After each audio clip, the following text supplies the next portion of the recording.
Porsche, that starts right now. Have a great day.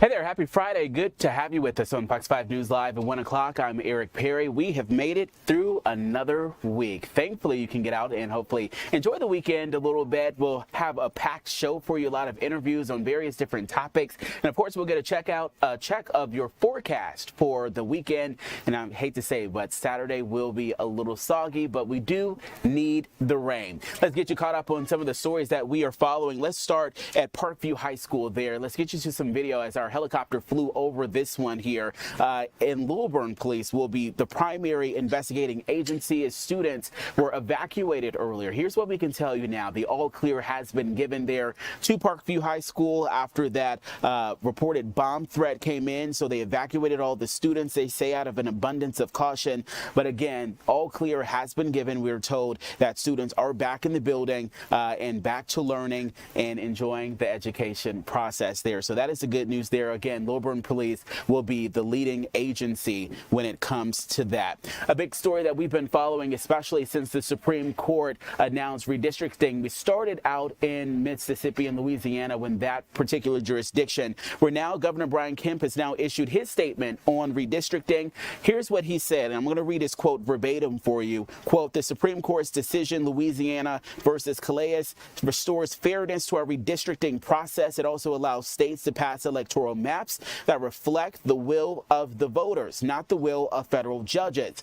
Voting is already underway for the 2026 elections, but it's clear that this requires Georgia to adopt new electoral maps before the 2028 election cycle." That is the statement that came from Governor Brian Kemp. This has been a major topic. Keep in mind, Governor Brian Kemp will not be in office during that time. This is his last year. So there are hopefuls there running for governor who will ultimately make that decision there, but Governor Kemp kind of laying his lay of the land out of what he believes to be happening when it comes to that. Again, this is going to be a topic. Of course, the 2028 will be a major election, and the election that we have right now, we're already seeing historic turnout, and it's just the primaries and early voting as well. If you were traveling down I-85 this morning and you noticed that the lanes were shut down, here is why. We've been told that there was a suspicious package that was found there earlier this morning. DeKalb County Police saying that it was at the I-85 exit ramp southbound around North Druid Hills Road, so that's not too far from our TV station here in DeKalb County. It was around 2:53 this morning.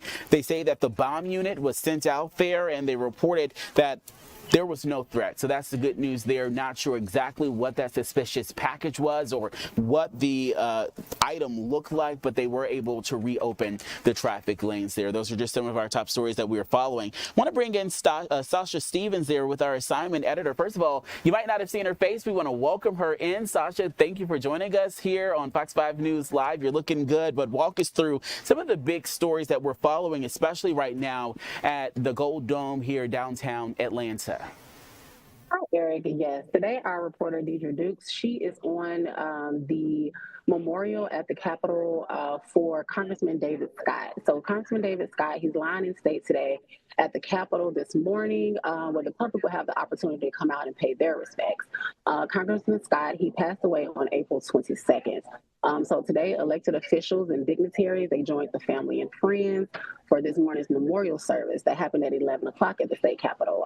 The mayor of Atlanta was in attendance, and he gave words of reflection. More than 50.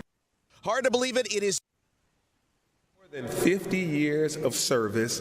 That is a powerful legacy.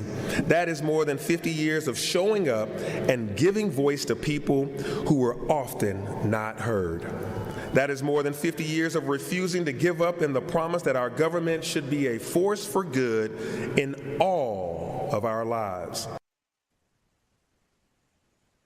So the congressman will lie in state at the Capitol Rotunda for the public viewing until 5 o'clock this afternoon. Our reporter Deidre Dukes will bring us sound with people who came to pay their respects later on today. The tributes will continue tomorrow with a homecoming service at Elizabeth Baptist Church in Southwest Atlanta, that we also plan to cover tomorrow. Yeah, this is such a big deal. Just some background of that. We also saw Andrew Young there as well in attendance. Of course, we saw Mayor Dickens, Maxine Waters, other dignitaries there. I believe we might have a live look at some point if we get that throughout. He will be lying in repose throughout the rest of the day there. FAMU graduate in the University of Pennsylvania, and he has been in office since 2003 until his death. I know we'll continue to cover that throughout the weekend there. This is video of his family as the body was taken in. All right, Sasha, another unfortunate story that we have to cover there. There is a search for a missing Atlanta teen. Of course, we're hoping for a safe coming back home for this teen there. What do we know about plans to get together to remember him or to find him today? Yes, our reporter Tyler Fingered, he's been on this story since yesterday. Atlanta police and loved ones are searching for 16-year-old Benjamin Braithwaite. He disappeared from his Southwest Atlanta home Monday night. They're describing him as 6'5" teen that was last seen in the Regency Trace neighborhood wearing a black hoodie and black joggers. Family members are pleading with the public's help for the search for him. They're calling him a quiet student athlete. Today, Kemp Atlanta Collegiate they're holding a Bring Ben Home rally today, where they're trying to raise awareness, have the public as well as the police search for him, and encouraging people to give any tips that they may have as well. And just into the newsroom, we do have that the community, they're having a prayer gathering for him this evening. It's going to be at the Cascade United Methodist Church off Cascade Road in Atlanta. They're asking community members to come out, and they're encouraged to attend and just come and pray for the team that's missing. All right, we want to leave on a high note. What are you doing this weekend? I always like to ask, what are you doing? Are you going to go see The Devil Wears Prada? If you don't know at home, Sasha's really big into cinema. We call her Sasha Cinema, TVs, movies. What are you going to get into? Walk us through a little bit about what you have planned. I know you're watching something this weekend. Yeah, this weekend is definitely Devil Wears Prada weekend. I'm excited to go, but I'm also a little leery. You know, those sequels, especially after 20 years, can be a little hit or miss. But I'm hoping for the best because they have the vets, they have Meryl Streep, they have Anne Hathaway, so we're going to keep our fingers crossed. I went to go see it last night. I'm not going to give anything away, but I think they did a really good job. I'm not going to tell anything, but I think they did a pretty good job, the best that they could, following up on such a classic. Sasha Stevens, we'll see you back here. I'm going to put you back in for next week, so don't fight me on that one. All right, let's get a check of your forecast. If you're heading out this weekend, it's going to be a little soggy. Here's Paul Milliken. Everybody, meteorologist Paul Milliken here. What we need is rain. You all know that, right? Even after an unsettled week, we still need more rain.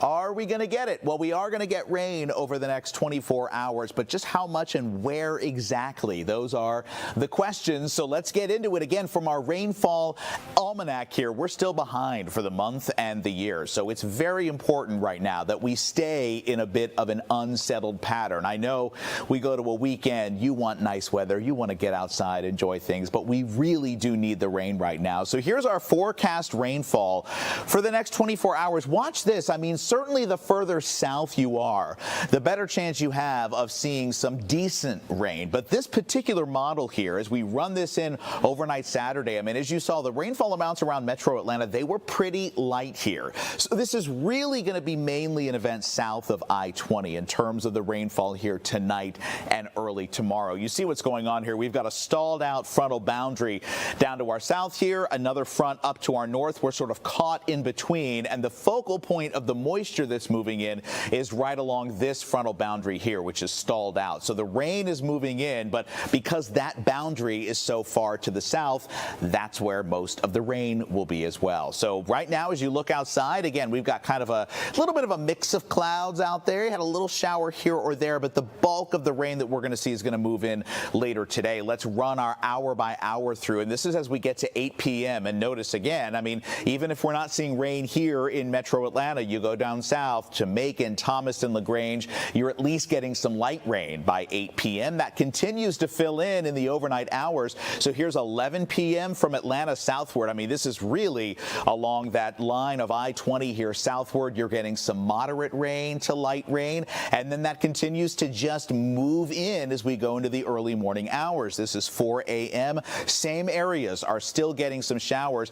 And then as we get to the morning hours, look at this. This is 6 a.m. This model has a lot of that moisture pushing out. That is not to say we're not still going to see some rain as we go on a little bit later through the morning, but most of the stuff is going to be wrapping up by the time you're getting out of bed tomorrow morning. And then I think it's going to be kind of a cloudy day. The clouds will clear later in the day. And Sunday is shaping up to be a much better day for any outdoor activities. Again, I wish we were getting a little more rain. We certainly could use it, but at least we're getting something. Today, we're going to top out around 71 degrees, so it's a little bit on the cool side considering your average high is 78. Tonight, we drop back down below average as well into the 50s. So here's what the weekend looks like tomorrow. Rain early, 69 degrees for your day tomorrow. Sunday, lots of sunshine and 71. Sunday should be a really pretty day. And then let the warm up begin. We're up to 78 degrees on Monday, up to 80 degrees on Tuesday. We stay in the mid 70s Wednesday and Thursday. I think Wednesday is our next chance for rain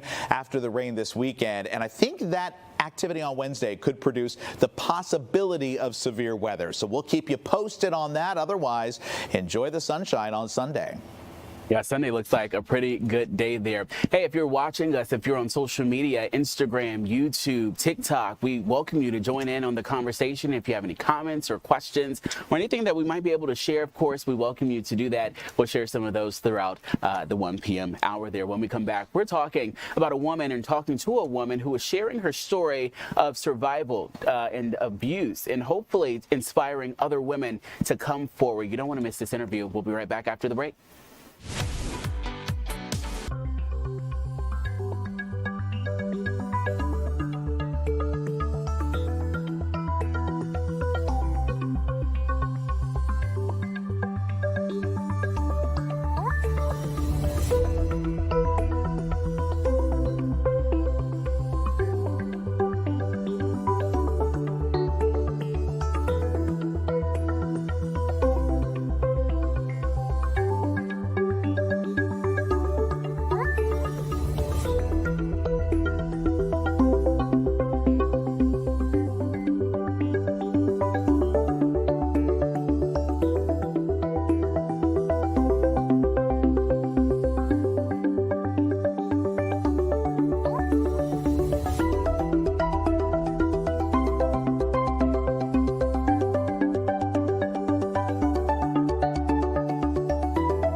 Welcome back on this Friday. Good to be with you here as we walk you through some of our headlines and stories, but also sharing stories of survival and survivors. I want to bring in Julie Cruz here, an advocate and author. And Julie, first of all, thank you for sharing. Talking about abuse, whether it's domestic or sexual, it's not easy for anyone. And you're sharing your story in hopes of others. Walk us through your inspiration and the tools that you're doing to make sure that other people have it, I want to say easier, but I know it's not easy, but creating that path forward. Yeah, sure. So first of all, my memoir, The Burn List, is going to tell you the whole story of my inspiration behind this project. Essentially, the story that you'll find yourselves reading when you get to that book is one of a very violent upbringing in which I was striving to escape through higher education. And then when I got into higher education, I discovered the same sort of systemic misconduct that I was experiencing in the home, including sexual misconduct, physical assault, blackmail, retaliation, and more. And as a result of those experiences, I left higher education. And that's what inspired me. Going through all of that is what inspired me to publish my story, which I felt was a matter of public concern, and to build the website that I made, which is called academicabuse.com. And on that site, you're going to find resources that expose how higher education preys on the most vulnerable, which is really what the burn list is all about. Walk us through a little bit about the history of abuse. You mentioned it briefly, but the history of abuse in colleges and universities is something that's not widely discussed or talked about. It's one of those uncomfortable conversations to have. Yeah, actually, the history of this type of abuse is really hard to track, and that's because universities don't make that easy. I can tell you that there's been a lot of studies, a lot of scholarly articles on this topic, but recently there's been sort of a new wave of actual print literature on this subject. So I have several of those books sitting on my desk. They're super exciting, but this lack of ability to see kind of what's going on in the black box of misconduct in higher education is exactly why I built the University Accountability Tracker on academicabuse.com. And that dashboard makes it possible for anyone to search a university and see what current news stories covering allegations of misconduct are out there. And so far, that dashboard has tracked over 8,000 stories of allegations of misconduct in higher education just in the last year, and has covered over 700 universities. And so if you can imagine, these are the stories that my dashboard has tracked. These are the stories, the reports that are going public. So imagine what more exists from the past that wasn't tracked, and what more exists that wasn't reported. Walk us through what has been some of the feedback from people who've used this or utilized this resource, or you just going in every single day connecting with people. What has been some of the feedback from this? You know, I'm building a podcast where survivors speak out anonymously about the misconduct that they're experiencing and that they're navigating.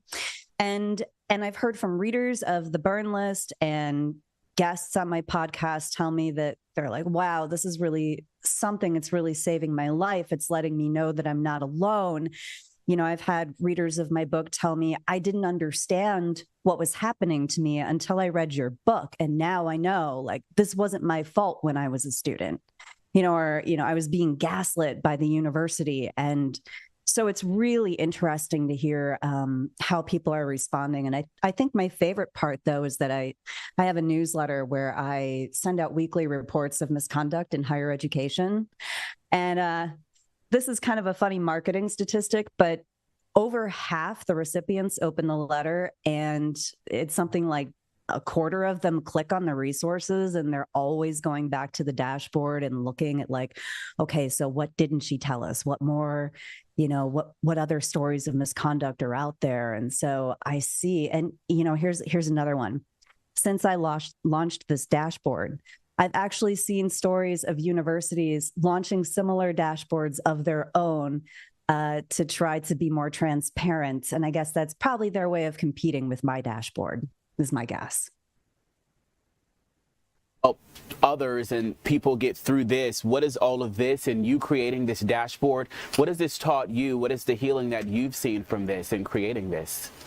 Yeah, well, I mean, when I started out with this project back in December of 2024, building this dashboard, I was like, well, how big is the problem? Because I knew from over 20 years in higher education that the problem was pervasive. I'd seen it in public, private, Ivy, and community colleges. I'd seen it as an undergrad, as a grad, as a PhD student. I'd seen it when I was a staff member. I'd not only experienced it, I'd witnessed it. There were whisper networks talking about it from every level within multiple universities. And so I knew it was a massive problem. But the data dashboard really opened my eyes. Like, I know that when I made that dashboard, I was expecting to see maybe like 10 cases a month, because when you Google the news on misconduct in higher education, it's hard to find. But I found out on day one that I was getting like 100 stories a day on the types of misconduct that are occurring. And those misconducts that are occurring predominantly feature discrimination, sexual misconduct, sexual harassment, and general harassment. So those are the top 3 categories that the dashboard is covering.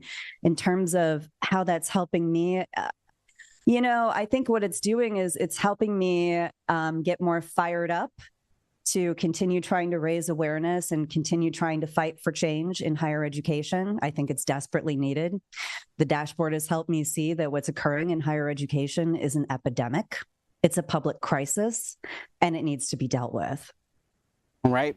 Julie Cruz with founding of the academicabuse.com. We'll put more information on our website. Thank you so much, one, for creating this, but also being brave enough to share your story and hopefully help other people. We appreciate you joining us on this 1 p.m. hour. Thank you. All righty. All right, we want to move now, and I think we're going to go to a break. When we come back, we'll talk about in Missouri, there's medical drones that will help those who might be in rural areas. We'll check in with our Oliviana Commies, and a little later in the show, we'll talk with a financial advisor, getting you ready, what do you need to know, and how to plan for your future. We'll be right back.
Hey there, welcome back on this Friday. A lot to get to today. If you're joining us on social media, TikTok, YouTube, Facebook, you name it, we appreciate it. And welcome into this news conversation, as Alex Whitler likes to call it there. Want to go now to Oliviana Commies, who is getting information in Missouri that could help get critical medical supplies where they need to go and get there fast. So there's a company that is testing drones with the university to help improve the home care. Oliviana, this is going to help people, hopefully, especially in those rural areas, might not have immediate access to hospitals or urgent cares or whatever they might need. Yeah, it's critical. These drones will be able to transport medical supplies quicker and cheaper and potentially save a life. All right, so talk us through a little bit. Where will they transport, or what will they transport first? What are some of the items we're seeing? Yeah, blood, lab samples, even tissue samples for people that are needing an organ transplant and they need to find a recipient. People can get matched easier that way, which of course is very, very essential. And it's really tough sometimes to get to a hospital quick in some of these rural areas. And if you miss one of those deliveries, operators tell me it could be pushed days, even a week. And sometimes those are crucial moments you don't have time to wait a week for. It's very essential. talk us through a little bit about the timeline here. I believe we might be getting through the late summer stages here. When do they hope to have this up and running? So there are some programs like this across the country, but here in Missouri, this is really an innovative way to start in this area. There's nothing like this in this area, and it will be officially starting, they hope, by late summer. And right now, I'm outside a fire station. You might be wondering why. This is actually the most eastern point that is a drop-off site for the drone. So come late summer, hopefully, this will be the last spot that the drones will be able to fly into, the back of this place, and drop off supplies and kind of land here as their spot. That makes sense. I was curious, what about helicopters? What about planes? Why not use those? Why use drones instead? And they're already using helicopters and planes, but in this situation with the drone, it's faster because these drones can go over 100 miles per hour, so it's sometimes faster. But a big part of this is affordability, because with high fuel costs, you know, right now, that makes flying these helicopters and planes more expensive. Hiring a pilot for those rather than someone who can pilot this drone remotely, it can really save a lot of money and time. Have we seen this type of drone work anywhere before in the country or in the world? Any other countries that might be using this, or places? Yeah, something interesting with this drone is that the company that it was coming from used to operate in Africa for years to transport medical supplies. So this has already been tested in an area, but now it's coming to a place that's got rural healthcare in the U.S., in the Midwest, and hopefully beyond. Much. Oliviana Cummings, thanks so much. We appreciate it. Hopefully we can see this up and running. I know access to healthcare, especially in those rural areas, is something that has been a topic of concern or point of concern. So we appreciate you and your reporting there. All right, as we mentioned, there's a lot that we want to get to in this hour here. I believe we want to bring in our financial expert about this, Hamid. All right, I think we're going to work to get him back on. We'll be right back. We're going to take a quick break. We'll talk about that, and then we're also later on in the show, we're talking to a vodka company, a black-owned vodka company. And I'm very curious, getting into that space and being a person of color, how does that impact and some of the challenges and difficulties getting into that space? You're watching Fox 5 News Live, the 1 p.m. hour. We'll be right back.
All right, welcome back. I want to bring in two gentlemen here. They founded a vodka industry, breaking into that alcohol space, Kevin and Monte. And first of all, welcome. Thank you guys for joining us here on this Friday. You guys have Black Leaf. It's organic. It's a premium vodka. But walk us through, first of all, how hard was it to get into that space? It's not something that we see a lot of people of color venturing into, and the passion behind starting it. Thanks for, first of all, joining us here. Yeah, thank you for having us. Yeah, I mean, obviously, as we know, the spirits industry is a large industry. We got a lot of major players. It's challenging for independents to come in and break through. But in that, we saw an opportunity, right? So, you know, we're a small brand, we're independent, but we believe that, you know, with craftsmanship, with the pursuit of excellence, you can actually create something that, you know, consumers want. Monte, talk me through just a little bit about the inspiration behind this. Where did it come from? Where did the passion come from in starting something like this? You know, kudos to my partner, Kevin. He literally was the inspiration behind the brand. So our paths were somewhat different. He was on vacation in Cognac, France. Through a spirit of innovation and always looking to try new things, he found a master craftsman and ended up creating a brand which became Black Leaf. I, at the same time, was working actually in the industry, working for literally the largest spirits company in the world. And when we connected, we saw the value of joining forces and, you know, kind of taking that opportunity to take something, that concept, that idea, that initial brand, and building it out to something that we want to share with the world. An industry that is very, very competitive here. What were some of the challenges just breaking into it? Just getting your foot in the door, I would assume, would be something that's difficult for most people. You know, distribution is you know, very difficult, but we've navigated that well. I think, you know, ultimately it's a very capital intensive business. So it's something where, you know, raising capital, which obviously plagues a lot of other industries, is something that we are navigating. But again, we always look at it as, you know, what entrepreneurship doesn't come with challenges, right? So rather than focusing on that, we focus on the dream, the aspiration, where we can take this. And the reality is we have to have thick skin and kind of figure out and navigate the challenges along the way. What sets this brand apart? You know, you go to the store, there's so many different spirits that are on the shelves. What sets this apart from the other ones? Two things, right? So part of it is the actual product itself. We play in a space that a lot of other brands aren't able to, being an organic brand, which means that there's none of the bad stuff that people typically are running away from now. You know, you don't have the additives, you don't have the chemicals. You have a great quality product that's been distilled from a family that's been around since the 1800s. So, you know, we do something, we do it well. The other piece of it is spirits in general are social currency. You know, experiences drive brand memory, and we're creating a brand experience that people won't forget through the liquid to lips, through trial, through actually tasting the product, but then actually being able to show up in occasions where it makes sense. So if you're celebrating with friends or going out, you know, you have something special in that glass. That's a very unique opportunity to let the liquid show through, let the brand show through. Before we go, I wish we had more time, but before we go, your advice to other Black entrepreneurs either wanting to get into this industry or just wanting to start a business in general, what advice would you give them? Start now, perfect later. You know, we're no different from anybody. You know, we're no different to them. All the large successful brands are no different than us. So we just have to have the gumption, we just have to have the determination, the drive, and you could achieve anything. Monte, I want to hear your thoughts as well. What do you think what's your advice to others?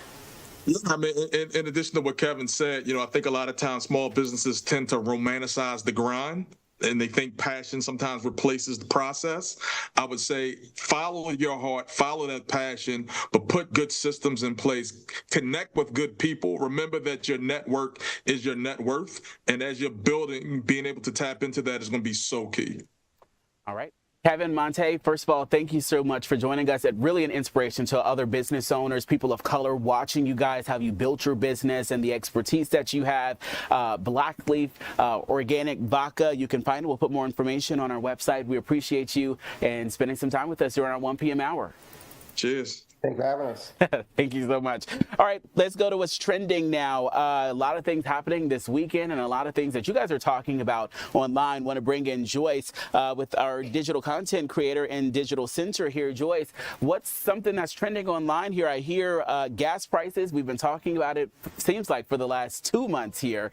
Still a point of topic that a lot of people are bringing up. Hi, Eric. Yes, we've definitely been talking about gas prices again the last couple of days a lot. And that's because they've gone up like 10 cents in just the last couple of days and 22 cents in the last week.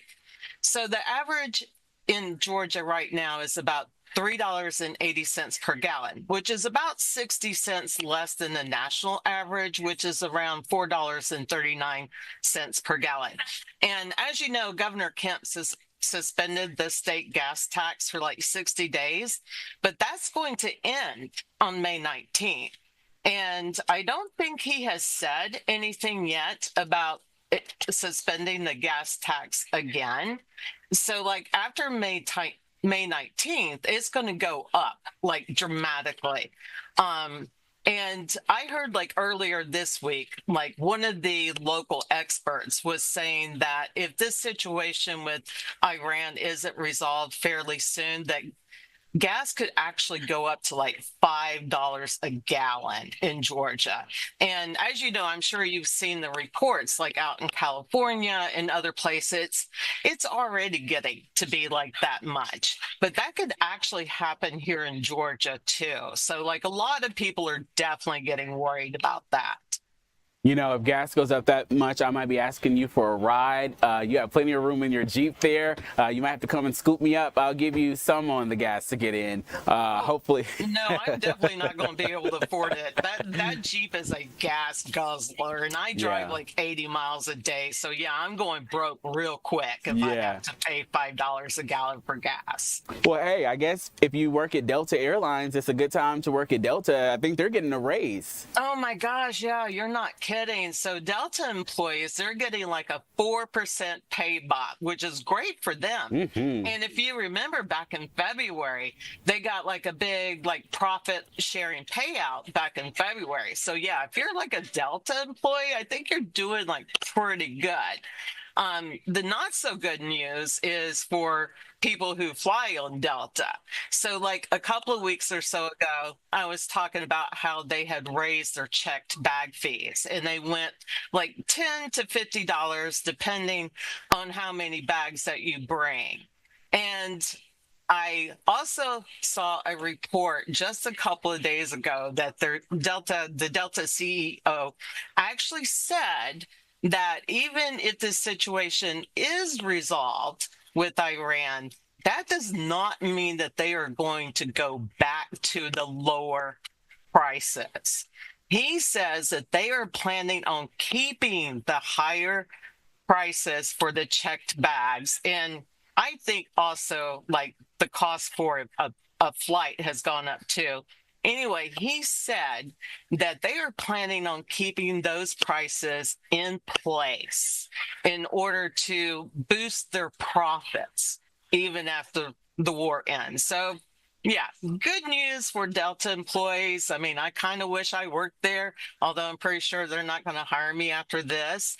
But not so good news if you fly Delta. Yeah, maybe the people here at our station might be listening, and maybe they'll say we want to follow in Delta's lead and give everyone another raise year to year.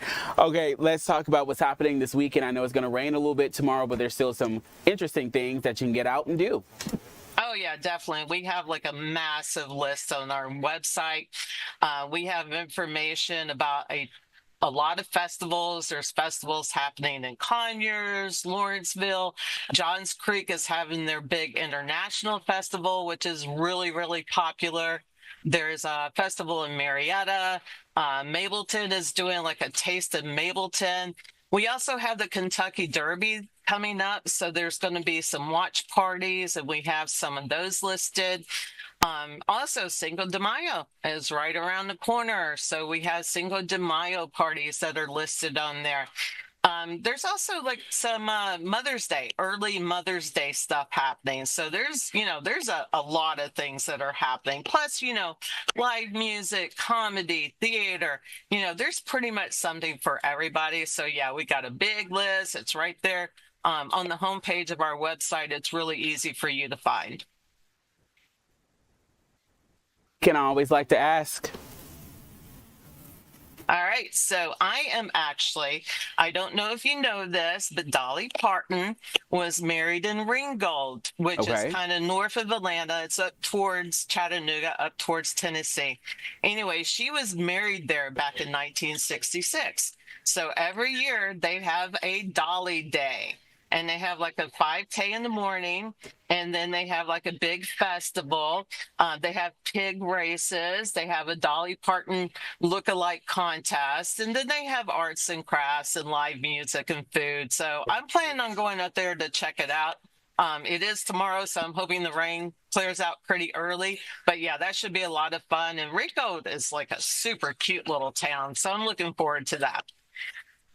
Be a good time. All right, Joyce, thank you so much. All right, before we move on, another thing that's trending, she doesn't know I'm doing this, but one of our digital reporters and digital content people, Ella, just got engaged last night. So congratulations, Ella. I wish you could come over and flash the ring. We really appreciate it. She works hard behind the scenes, and just wanted to give her a little shout out. She's right there. She didn't even know I was doing this. So congratulations and happiness to come. All right, talking about weddings and financial planning, let's bring in a financial advisor to just talk about how you can get your financials in order moving forward, especially in this economy. I want to bring in Hamid Clark here as a financial advisor. First of all, thank you so much for joining us. It's good to have you with us. This is such a time we've seen a lot of people right now budgeting. They're trying to figure out moving forward.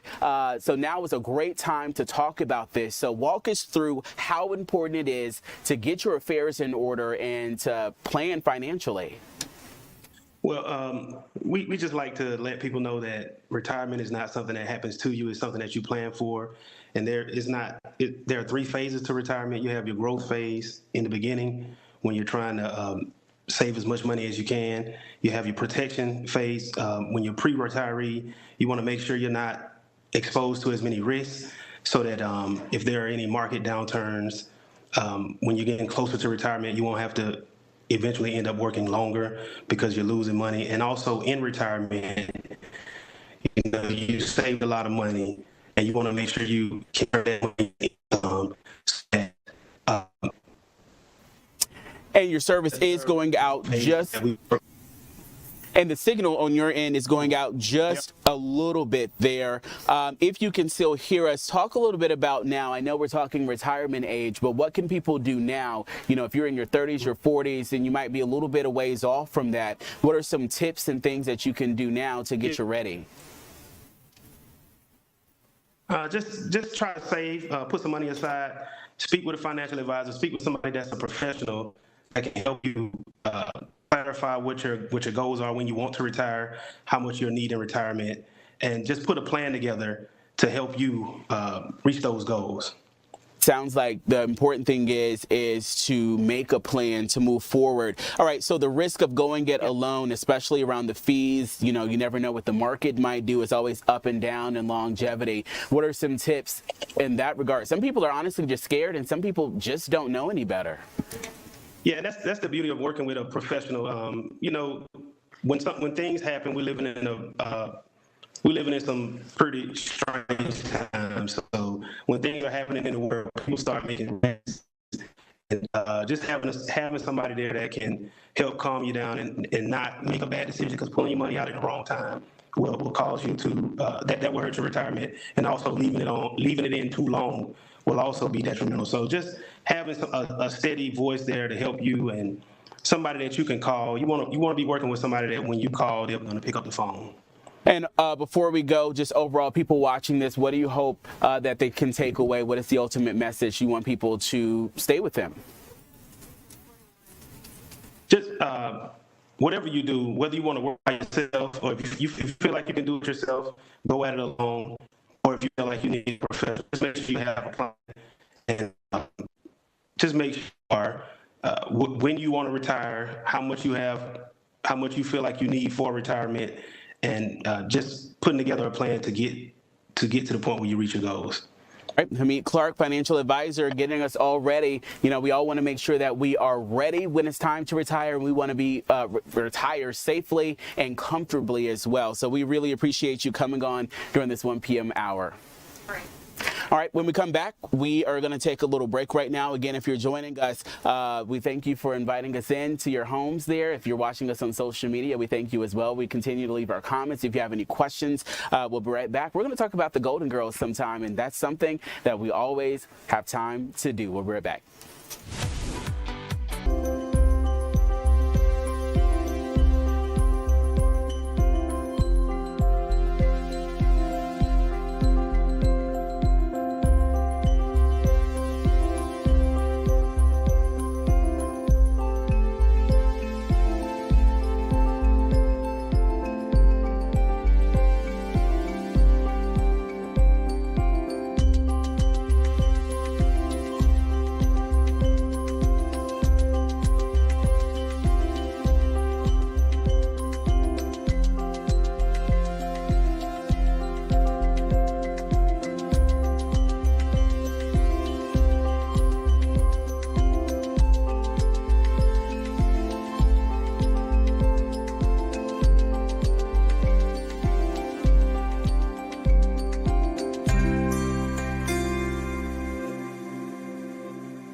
Welcome back. I'm Eric Perry. A lot of conversations we're having during this 1 p.m. hour. We want to bring in Honor Bowman, who is with SCAD, Savannah College of Art and Design here. They're doing something great as we get ready for FIFA, which, believe it or not, Honor, we talked about this years ago, and I still can't believe that FIFA is almost here. I mean, it's almost coming up there, and at SCAD, you guys are doing something really good called the Last Mile Program, or the Last Mile Program. Walk us through what that is and bring in some color to the city.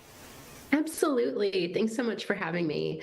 So at SCAD, a lot of people know us as an art and design school, which of course we are, but we also work with industry partners across all creative industries. And we've had the great fortune of working directly with the Atlanta Host City Committee as we prepare as a city for the World Cup, which will welcome almost 500,000 people to our city. At SCAD, we have an in-house innovation studio called SCAD Pro that organizes industry-facing partnerships and projects. And right now, our SCAD students are finalizing the development for signage, wayfinding strategies, the creation of primary and secondary routes of travel through that last mile of downtown Atlanta, leading to the Fan Festival and to what will be Atlanta Stadium, currently Mercedes-Benz Stadium itself. Additionally, we're providing murals, we're providing public artworks, and this summer we'll also be helping with social media for the Metro Atlanta Chamber and the Host City Committee. We're so excited. Walk us through some of the inspiration. Did you guys get inspired by Atlanta's culture, neighborhoods? What are some of the inspiration for the designs? That's a great question. One of the reasons that SCAD is perfectly positioned for this project is that we're 26% international. Our students that are working on this project live in Atlanta. They are Atlantans, but they come from over 100 countries and all 50 states. And so they really bring a youthfulness to this and also a diverse perspective. They've been heavily inspired by Atlanta's culture, the art scene, the people, the history, but they also are thinking in a tech-forward way. They're thinking, what do people need now? They need physical signage and solutions. They also need digital solutions, and they need beautiful solutions. The signs and totems and fence liners that you'll see around the last mile leading to the stadium are very Atlanta. They feature photographs of real Atlanta people and a golden soccer ball, really inspired by SCAD alum Jose Hadithy's beautiful FIFA Atlanta poster. So our students have taken inspiration from the city itself. You guys are giving so much. It's going to be really useful to a lot of the people down there getting to the stadium. You guys are giving so much, but what does this mean to the students to be involved? As you said, you have different backgrounds and cultures that are all coming together. What does this mean for the students, and what do you think that they'll take for the years to come? It means everything to them. That's a great question. One thing that we're really proud of at SCAD is we are the largest and most comprehensive art and design school on earth, and we also have a 99% alumni employment rate. What that means is that our students want professional opportunities, and they are professional. They're ready to deliver, and projects like this allow them to think of their schoolwork, because they're providing all of these assets through a class structure, to think of that schoolwork as real work and to see it go to market, see it live in the world. So, our students will be on ground at FanFest, walking the last mile, enjoying all of the activities, and they will see their own work reflected all around them. All of the photo shoots they did, all of the graphic design, all of the motion media graphics, all of the just user experience research that went into this. And so it's very impactful to them. And again, we're so grateful for the opportunity and so glad that we're so well positioned to provide so many solutions to our city that we love.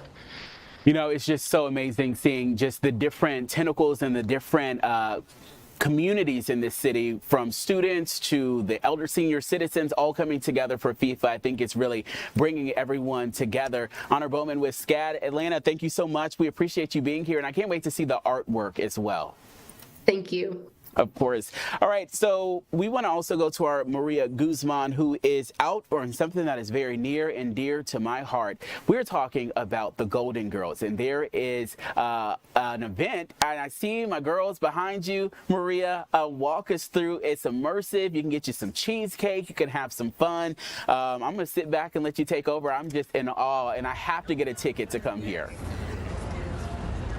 Hey Eric, yeah, it's been fun. It's been already a full house here, and this is basically a pop-up experience, and you get to really walk in through the sitcom and eat food. So it's kind of like a pop-up experience restaurant, but the experience actually starts the moment you drive into this parking lot, because you are welcomed with the 4 iconic ladies and also just the classic iconic line, "Thank you for being a friend." So let's go ahead and walk into it. I'm gonna go ahead and flip camera so you guys can see just how precise they've been with the design, the colors, the music.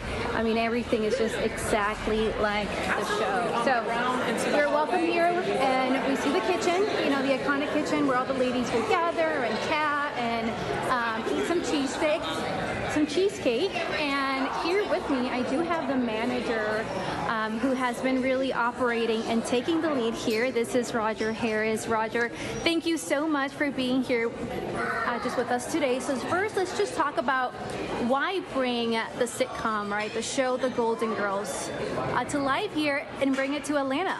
Well, if you've ever seen the show, you know it is iconic, it is hilarious. They're all 4 really influential women And, with them being gone, we feel like, it's great to resurrect such an amazing experience and bring it to life for people to feel like they can walk into the house and really be with the girls again and feel golden themselves. And let's just walk around because this is just one part of the experience. So this is the kitchen. We have the iconic yellow phone here. There's a yellow phone. And of course, you can't miss the lobster pan over here because that's like one of the iconic moments over here. The lobster pan on the wall. Sorry. Right here, look at that, guys. It's iconic. Everyone. So all the details are so exact. But let's go ahead and check out the other scenes and parts here. And it's been a full house here, guys. We've had people come here since like noon, and they're just coming in waves. So right here, we're gonna walk into the bedroom. Yeah, the most iconic, the most popular bedroom in Florida. Half of Miami's been in that bed, so if you want to come down, hop in. I'm sure Blanche won't mind. Take some great pictures. We also have the Rusty Anchor Bar, where Blanche meets all of her men. You have to come get a drink. So we got the bedroom, we have the bar, and we also have here the famous pink living room. And we're gonna chat here for a bit. So I want to just first talk to you because it's been such a popular hit here in Atlanta. So just talk to me about, how has it been like so far and seeing all the fans and people just walk through the doors? It's really magical, when you walk in, like I said, you're immersed into their world of Golden Girls, and it's a great place for super fans to come and live out their dreams of being, with them again. And it's been very, very popular. Our drag brunch is amazing. We have a tea time, and we've decided to, it's been so amazing, we decided to extend out through July 31st. So go to bucketlisters.com, or you can also search Golden Girls Kitchen Atlanta and buy your tickets there. Awesome. Thank you so much. So I'm going to be hanging out here with Roger all day, and just stay with us because we're going to talk about just some of the food, because even the food here is exact what the ladies ate on the exact show. So Eric, stay with us, and also just to our viewers, because it's going to be a really fun Friday here. All right, Maria, you have 10 seconds to tell me this. Who is your favorite Golden Girl? I like Dorothy. I have to say. I would say, though, I am still making my way through the show, so that might change. And I have to chat with you just more about that, because I'm not all the way done. And this is getting me just super excited. All right, Maria, we're going to wrap you there. All right, she is there, Pullman Yards, the Golden Girls experience there. Thanks so much for spending this 1 p.m. hour with us here on Fox Local. We'll be right back with more news with Ariel Onstadt.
Welcome back in, everyone. I'm Ariel Onstadt. Thank you so much for being here at 2 o'clock. Tyler sitting here beside me. So we've got a lot of stories to get to, and one of the stories I want to make sure we take some time for is this missing teen. Yep. Family desperate to find him. He's 16 years old. His name's Benjamin. And Tyler, you were speaking a little bit yesterday about how the Atlanta airport community was coming together to try to find him. We understand there's another event later today. What are you learning? Yeah, so on Monday night, Benjamin Braithwaite disappeared. He was at his home in Southwest Atlanta.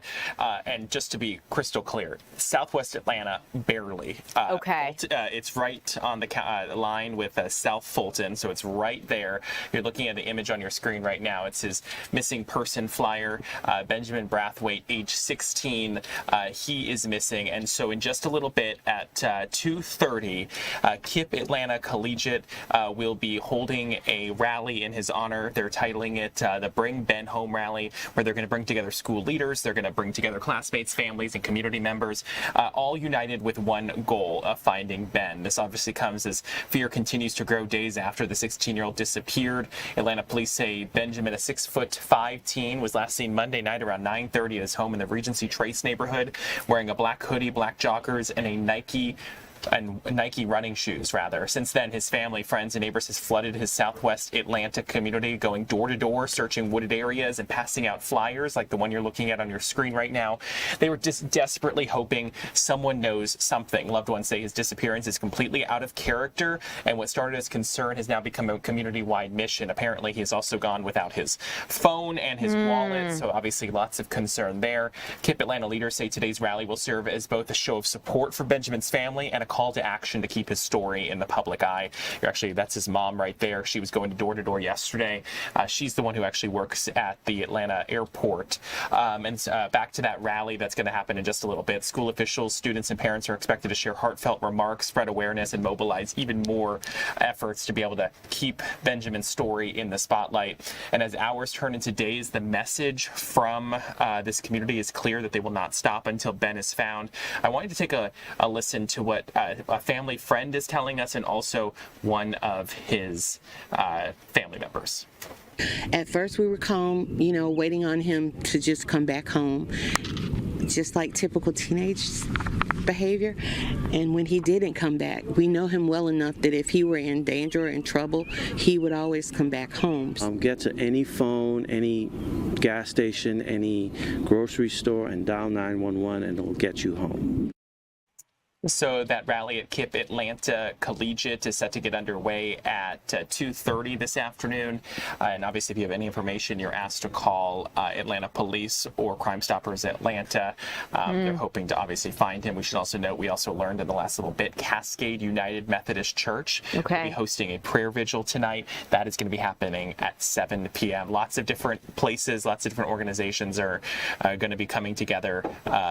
Clearly, you have his school, you have the church community where he goes. This is a testament, truly, in my mind, to his mother and the community that his family has built, that they are rallying so many people so quickly with this common goal. I mean, I think about if I were to ever have someone close to me go missing, that I could have a community like this rallying to try to find my loved one. So absolutely hoping that he is found safe and that they are able to have a happy resolution to this, Tyler. Yeah, I mean, exactly. Everyone is just hoping that they can bring him home.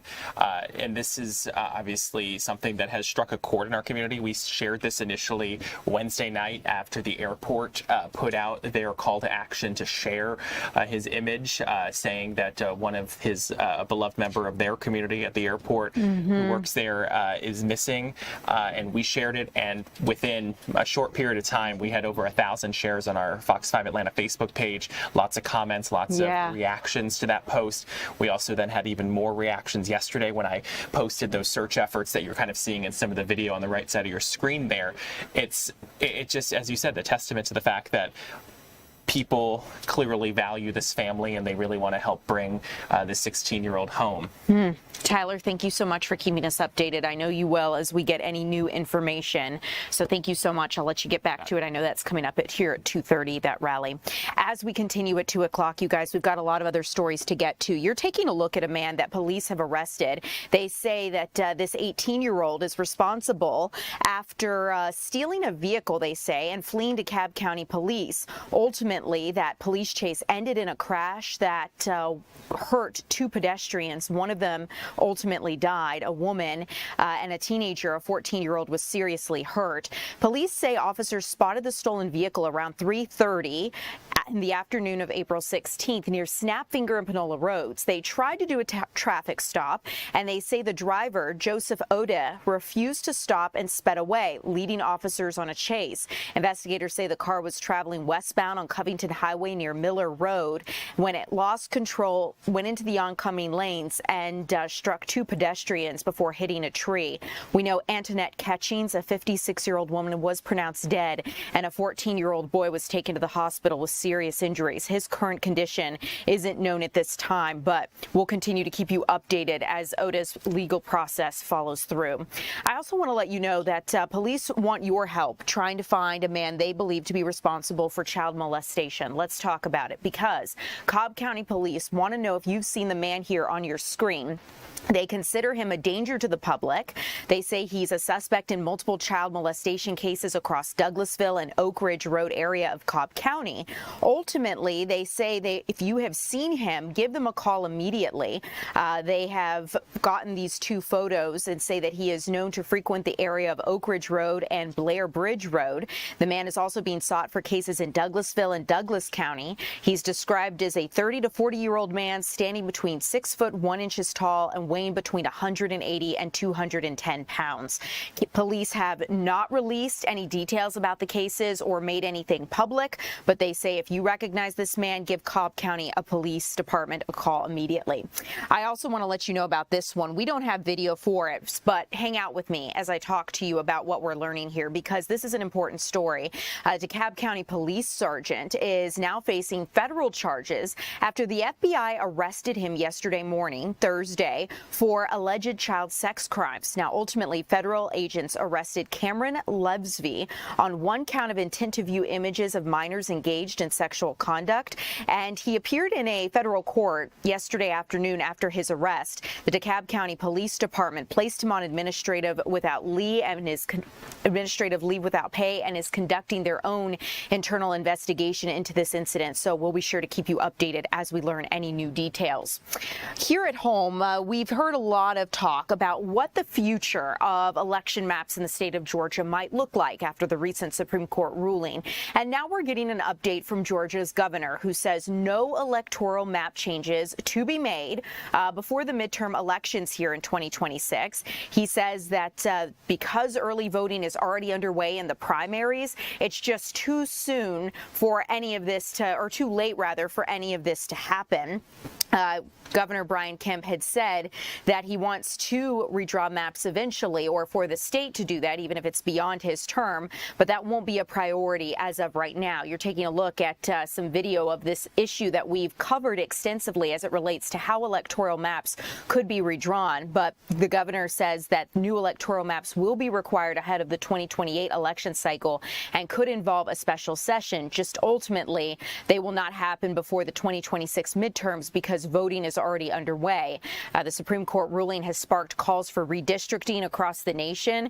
We've also heard a lot of concerns about its impact on minority representation, so this is something we'll continue to keep you updated on. But let's switch gears and go out to our state capitol, where we find our Deidre Dukes. Congressman David Scott is lying in repose, or lying in state rather, and Deidre Dukes joins us live to speak about the congressman's legacy. Deidre, thank you so much for being here.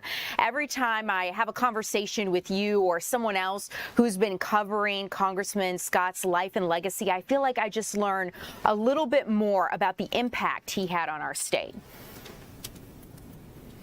That's right, Ariel, and really it was a very moving day here at the state capitol. It started this morning with a special tribute to the congressman.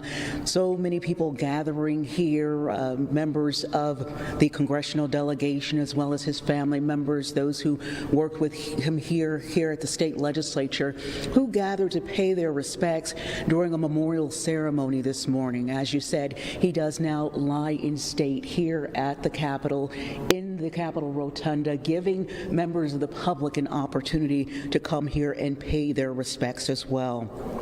Friends, family, and colleagues returned to the halls where he first began his political journey this morning for that service, and then they gathered again nearby and just talked about how special he was to them in so many respects. He passed unexpectedly on April 22nd at the age of 80 years old. Now, Scott's career was defined by longevity and historic milestones. He was elected to the Georgia House in 1974, later moved to the state Senate in 1982 before taking his leadership to Washington, D.C. in 2002. And for over 20 years, those who gathered here today talked about how for over 20 years he was the voice of Georgia's 13th congressional district. His impact reached across the country, and he made history as the first black lawmaker to chair the U.S. House Agriculture Committee, a role that allowed him to provide a voice for farmers and families alike. And we heard from so many of our local leaders, in addition to those who served with him on Capitol Hill, about the incredible work that he did during his time, both in state office and also on the national front, and just how much he meant to so many. Here's what Atlanta Mayor Andre Dickens had to say today. More than 50 years of service, that is a powerful legacy. That is more than 50 years of showing up and giving voice to people who were often not heard. That is more than 50 years of refusing to give up in the promise that our government should be a force for good in all of our lives.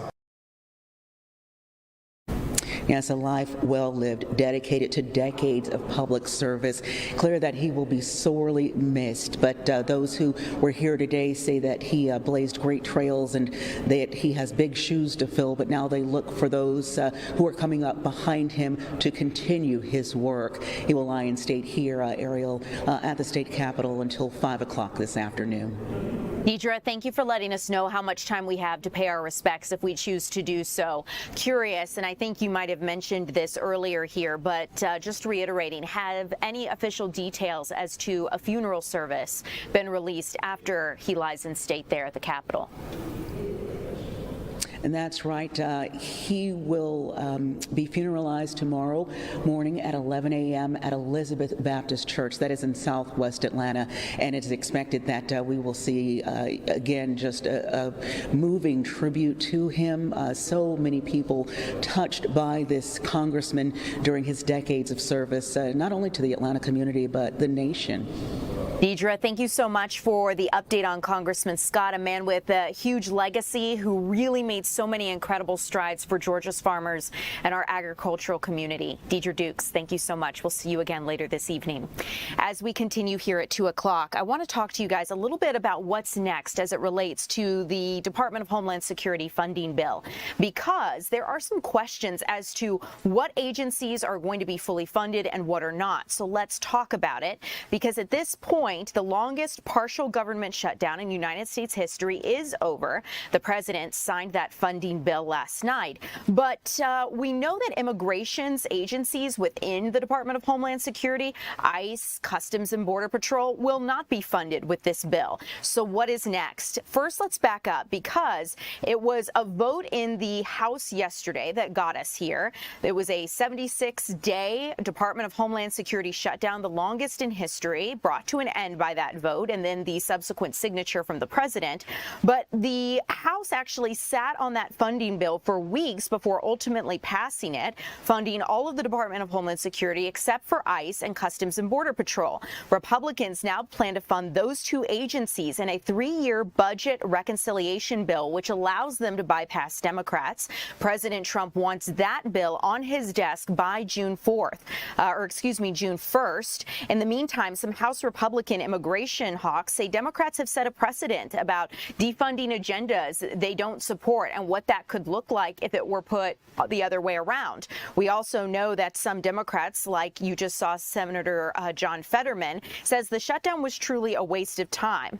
Ultimately, he posted on social media saying, quote, DHS employees went unpaid, over 1,000 TSA agents quit, and the nation was less safe, adding, as the only Democrat who wanted ICE reforms but also refused to shut the agency down. This was unnecessary and a failure of Congress, end quote. Now, further, we know that Democrats started that shutdown about 2.5 months ago because they wanted major reforms, 10 major reforms to both ICE and Customs and Border Patrol in wake of what we saw in Minneapolis, but they have not gotten any of those reforms. Let's talk about the latest with the war with Iran, because at this point, we are at a crossroads when it comes to the war with Iran as to what the president can legally do with his powers. The White House and Congress are haggling over the meaning of the word combat. President Trump is trying to sidestep congressional approval for the ongoing military operations in Iran. Today marks 60 days since those first airstrikes, and that's the deadline the administration has to withdraw or ask Congress to approve continued military action. This is under the War Powers Resolution. The White House says the conflict has already been, quote, terminated because of the ceasefire that's in place while talks continue. But Democrats on Capitol Hill are not buying that claim. They say that they want to know more about how we're going to get the Strait of Hormuz reopened. The United States has tightened its hold on Iran's ports, effectively blockading them. And lawmakers grilled Pentagon Chief Hegseth on this issue yesterday on Capitol Hill, basically saying until the Strait of Hormuz is back open, we can't really say that we're winning the war. We know that the president is also reportedly moving closer to resuming airstrikes against Iran if talks remain stalled. The White House says it considers the conflict suspended on April 7th because that's the day the ceasefire went into effect. Let's listen to Defense Secretary Pete Hegseth as he outlined the administration's interpretation Thursday during his testimony. On Iran, ultimately, I would defer to the White House and White House counsel on that. However, we are in a ceasefire right now, which our understanding means the 60-day clock pauses or stops in a ceasefire. They're not in. Yeah. It's our understanding, just so you know. Okay, well, I do not believe the statute would support that. I think the 60 days runs maybe tomorrow, and it's going to pose a really important legal question for the administration. We have serious constitutional concerns, and we don't want to layer those with additional statutory concerns. I yield back, Mr. Chair.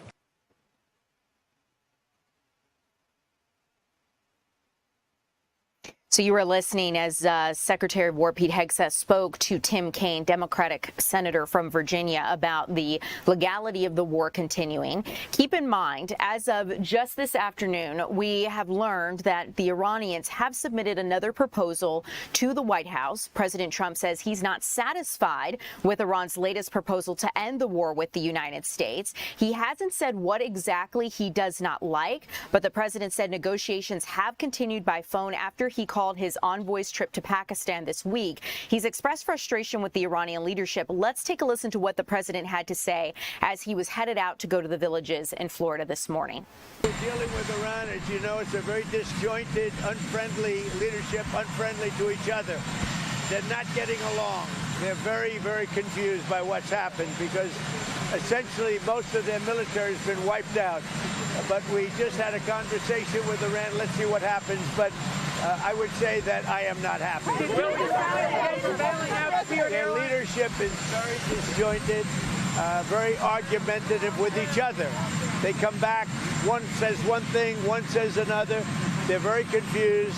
Obviously, their country has been, frankly, decimated. Their Navy is gone, their Air Force is gone. Many of their soldiers, unfortunately, are gone. They've got to come up with the right deal. At this moment, I'm not satisfied with what they're doing. Well, President Trump also spoke there on his way to Florida, saying that energy prices are going to drop like a rock once the war with Iran ends. But that timeline remains in question because we don't know when this war is going to end. The White House has been under pressure to show some results, but gas prices jumped again overnight, up 9 cents, according to AAA. As oil prices continue to climb, the United Nations is warning it could create a humanitarian crisis on a global scale if people people are not able to afford energy to create food, to warm their homes, and to provide for basic needs. Let's move on, because we're seeing new video released in that press dinner shooting last Saturday as it relates to the White House Correspondents' Dinner, and federal prosecutors have released this video showing those moments where they say a man armed with guns and knives tried to storm the White House Correspondents' Dinner. Federal investigators are poring over that video for further clues. They say it shows Cole Allen sprinting through the metal detectors with a shotgun on his way to try to kill the president Saturday night. A key question here: who fired the shot that hit a Secret Service officer? Was it Allen, or was it friendly fire from another agent? The ballistics report will be the next key step of this investigation, because ultimately, if they are able to prove that Allen did indeed fire at a Secret Service agent, it could lead to an upgraded charge of attempted murder on a federal officer. The video is also being examined to try to figure out security planning and response of those standing outside. Was there anything they could have done better at the White House Correspondents' Dinner, and will that inform future events? Every frame is being reviewed, and ultimately prosecutors have also released a video of Allen walking the halls of the Hilton Hotel the night before the dinner. They say he ultimately tripped, which is why you saw him face down on the ground after being arrested. He remains behind bars. Allen does, under 24/7 lockdown.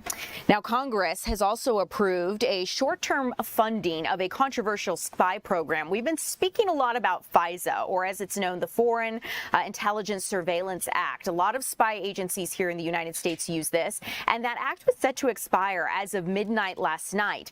Disputes over long-term authorization are still unresolved, but there's worry about what this means if it does fully expire. Many Republicans were once leery of FISA, but a House-passed renewal includes guardrails. The FBI had once improperly used the program during an investigation which included President Trump's 2016 campaign.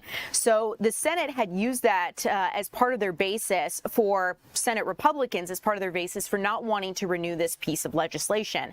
Now they did compromise to pass a 45-day extension after skeptics secured declassified information about how the feds misused the data. So this is something we'll continue to keep you updated on.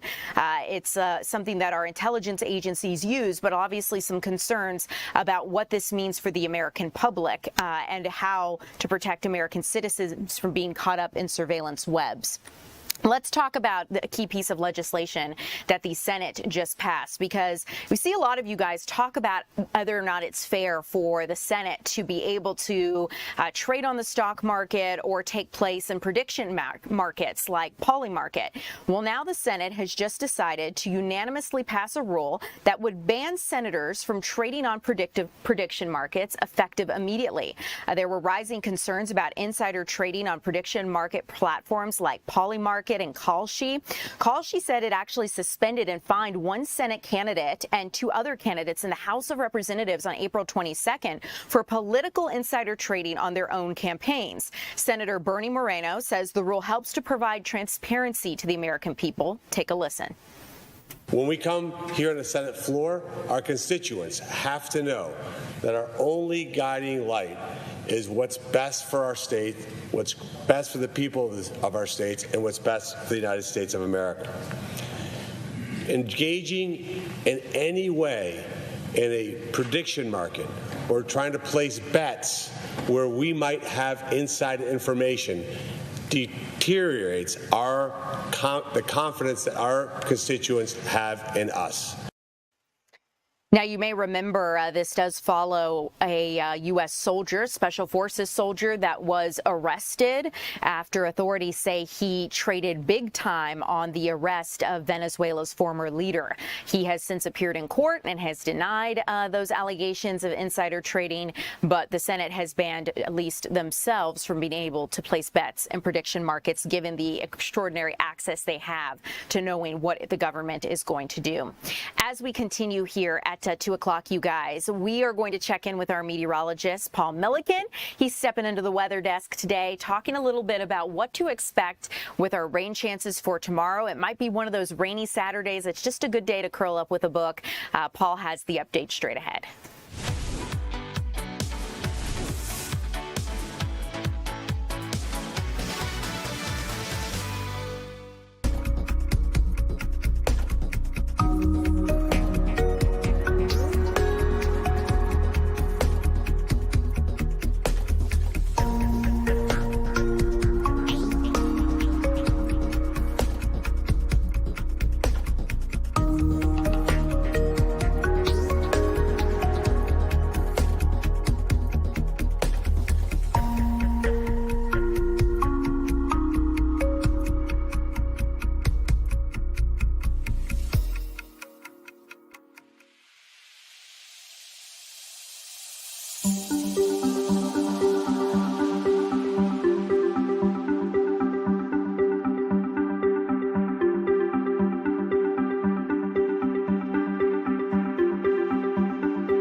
Welcome back in, everyone. I'm Ariel Onstadt. Thanks so much for being here on your Friday afternoon.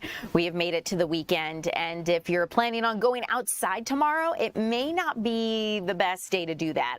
Meteorologist Paul Milliken updates us on what to expect. Hey everybody, meteorologist Paul Milliken here. What we need is rain. You all know that, right? Even after an unsettled week, we still need more rain.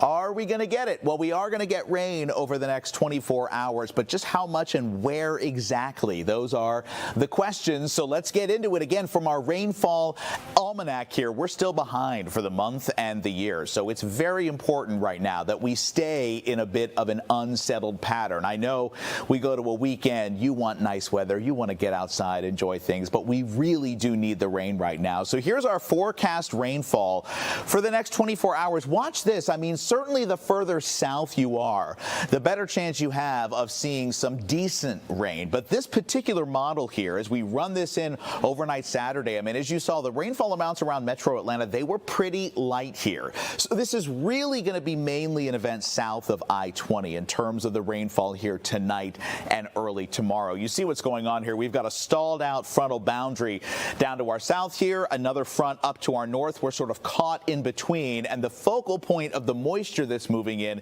is right along this frontal boundary here, which is stalled out. So the rain is moving in, but because that boundary is so far to the south, that's where most of the rain will be as well. So right now, as you look outside, again, we've got kind of a little bit of a mix of clouds out there. You had a little shower here or there, but the bulk of the rain that we're going to see is going to move in later today. Let's run our hour by hour through, and this is as we get to 8 p.m. And notice again, I mean, even if we're not seeing rain here in Metro Atlanta, you go down south to Macon, Thomaston, LaGrange, you're at least getting some light rain by 8 p.m. That continues to fill in the overnight hours. So here's 11 p.m. from Atlanta southward. I mean, this is really along that line of I-20 here southward. You're getting some moderate rain to light rain, and then that continues to just move in as we go into the early morning hours. This is 4 a.m. Same areas are still getting some showers.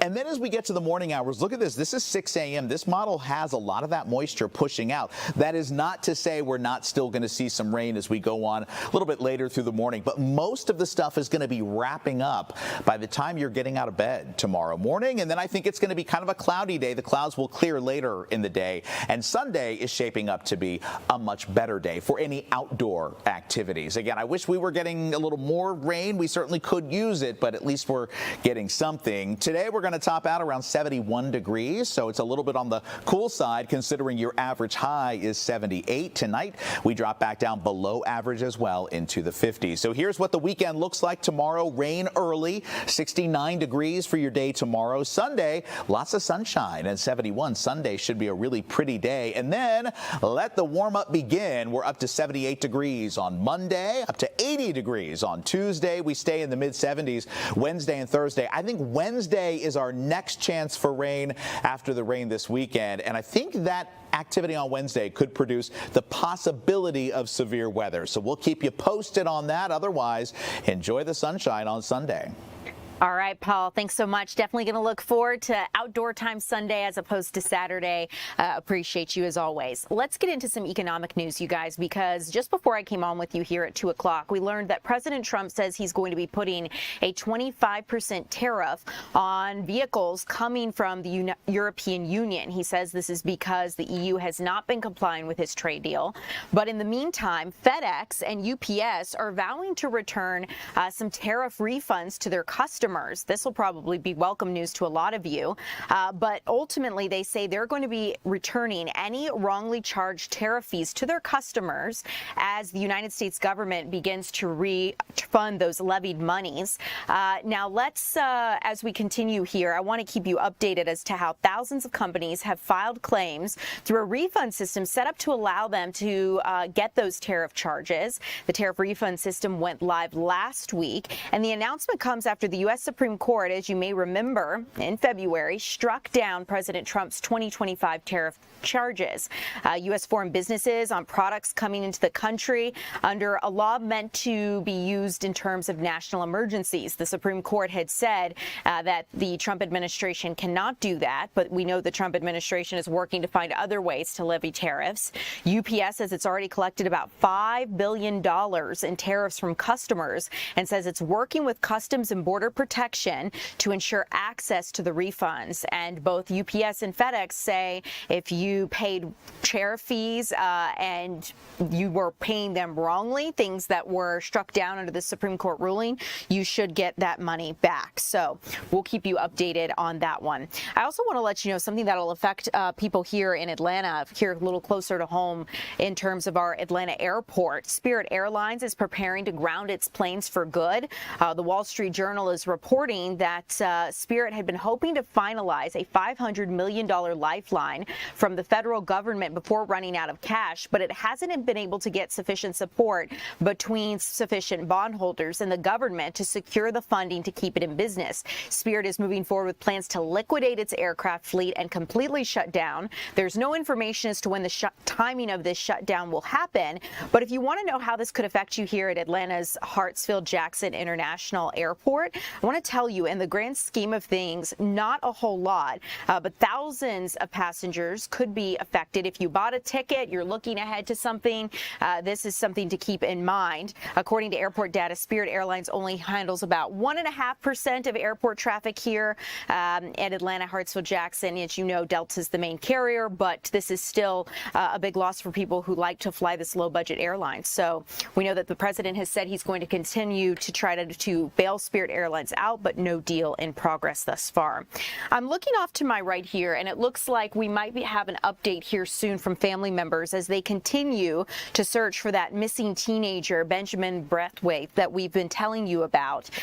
Let's see if we can bring that in and give you just a look as to what we are about to see here. Family members, leaders have been calling for the community to keep their eyes out. See if we can listen in together as to what family members and community members are saying as they search today. Benjamin? Yes. Okay, just want to make sure. So, take me through. What do you want to say to your brother right now if he's out there, if someone may see him? If speaking to Ben, I just want to say to him, first, that we love him, that he's a treasure to us, to his community. That's why we're gathered, and all this outpouring of support is here today. I want to tell him personally that I love him and that he's always made me proud. He's always been someone that I love and respect deeply, and he's never disappointed me and isn't starting now. And that if he can hear this message, to just know that his family, his mom, his dad, his grandmother, all of us are worried sick about him, and we just want to know he's safe and to bring him home. Where should people look out for? Where are some places that he may have went to before? Where should they check? Yeah, we would ask everyone to keep their eyes open in the Southwest Atlanta community, whether that's near our home, Regency Trace, near Campbellton Road. We've received some information that he may be in the Ben Hill, Benjamin High School area. Just all of these communities in Southwest Atlanta. Just keep an eye out for him. We don't know, who he may be in contact with or where he's gone. But we do ask if anyone has spoken to him, helped him. We want them to know that we don't want to cause any trouble or punish them. We just want to know they've been safe and bring him home. Absolutely. So there's no frequent spots that he may be attracted to or may go to hang out at? Yeah, we know, he loves basketball, so certainly would expect to check any basketball courts, loves the outdoors, parks. Of course, his school here, KIPP Atlanta. Other than that, just in this general area, he could be anywhere. Atlanta Police says that he is also autistic. We would be curious to see if there's anything that we should know about that at all. Yeah, he is not autistic. Oh. So we want to correct that. Yeah, absolutely. Okay, that's great information to know. So, yeah, is there anything else that we should know about what's happening or where we should look out at, Mom and Dad? Anything at all? Yeah, he's a 16-year-old young man. He's smart, he's kind, he's talented, and he may be going through a tough time right now. And all we want him to know is that we're here to support him, and we want the community to know that we're here to support him, wrap our arms around him, and bring him home safely. He's not autistic. He's not violent or disturbed. He's loved, and we want him home. You guys have anything? When did you guys notice he's gone or any of that? Yeah, we just know he left home on foot on Monday night. Left with no phone, no personal effects that we know of. So, we're very concerned. We don't know where he could be and how he's eating, sleeping, and we're worried, and want to care for him. So, yeah, that's what we know. Absolutely. Thank you, guys, too. Thank you. Thank you. Hey, you guys. I'm Courtney with Channel 2. I am so My sorry. cameraman is stuck in traffic. I don't know if you're going to have the energy to do this again, but I Certainly. Okay, you're listening in as family members. You heard the brother of Benjamin speaking about how he just wants his brother home safely. Community members have been rallying to try to find Benjamin after he disappeared. And we've seen multiple communities come out to try to ask people if they've seen anything, going door to door and canvassing. Benjamin's mom was out yesterday doing that. And again today, right here around 2:30, you've been hearing from the family as they try to find him. If you know of any information, you see this teenager, you recognize him, give police a call immediately. He's about 6'5" and disappeared in the southwest Atlanta neighborhood, or right there on the line on County Line Road, about a mile north of Campbellton Road. So that is the area we're talking about here. As we continue at 2 o'clock, coming up next, we're going to check in with our Chris Rosenthal about an event set to help college students get careers in Georgia agriculture. It's the first event of its kind, so we'll check in straight ahead.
Welcome in, everyone. I'm Ariel Onstadt. Thanks so much for being here. I want to tell you about an opportunity to get students into careers in agriculture. Georgia Grown is hosting its first ever Georgia Grown in Atlanta event here, and our Chris Rosenthal is going to share a little bit more about how students can get involved. So, Chris, great to see you.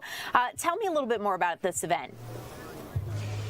Yeah, this event here on the Atlanta University Center, it's billed as sort of a block party here today. But the whole idea is to really introduce students to to careers in agriculture. You know, you may be surprised to know that agriculture is actually the #1 industry here in Georgia, $100 billion a year industry, and supports about almost 400,000 jobs here in the state of Georgia. So that's why the Georgia Agricultural Commission, Tyler Harper's here today, representatives from the USDA are here today, having this sort of block party for students, but also right now actually inside having a panel discussion with students talking about possible career opportunities and possible options, how they can get into the agriculture business, and what it's like. You know, the representative here from USDA, I mean, he says this is, he's pretty candid. He said this is about getting rich, quite frankly, if you have some land. So, but I talked earlier today with Tyler Harper. He is, again, the Georgia Agriculture Commissioner, just about concerns about labor shortages and why it's so important to really recruit the next generation to go into the agriculture industry. Let's take a listen. When you look at agriculture right now, the average age of a farmer is, around 60 years of age. The over 50% of our farmers are over 65. Less than 7% of our producers in our state are under the age of 35. Those are startling numbers when you look at that. And, over the next 10 to 20 years, we'll start seeing those generational changes in agriculture where farms are going to be passed on. The key to that is ensuring that industry and those farms, those family operations are passed on to a new generation, whether that's a new family farm operation or a new opportunity for somebody to get involved in agribusiness or other agricultural related field. And so the way we ensure that happens is to ensure that folks know that there's opportunity here. We got to obviously ensure that the challenges we're facing in agriculture are addressed, and make sure that the 7% that are under 35 continue to be successful and invest in them. But also we've got to be investing in opportunities like this to showcase the role that agriculture plays and the opportunity and future that individuals have in agriculture, whether you live in Atlanta or you live in Hayhira or anywhere in between. Yeah, and quite a few students showed up here today. I talked with one of them a little bit earlier. He was a sociology student, but he says, he's interested in exploring a career in agriculture. It's more than just, as they say here, it's more than just, cows and sows and plows. There's a lot of different jobs that are needed. There's scientists and there's engineers and veterinarians. So, more than just kind of getting dirty in the fields, of course, that's part of it as well. So, definitely, like you heard Tyler Harper say, really important trying to attract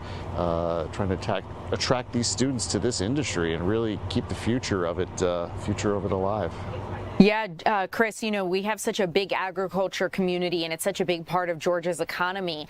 And the point he made about how so many of our farmers are getting older, that they need a newer generation now to come in and take up farming. It'll be interesting to see what happens. I feel like farming is very challenging in today's modern world.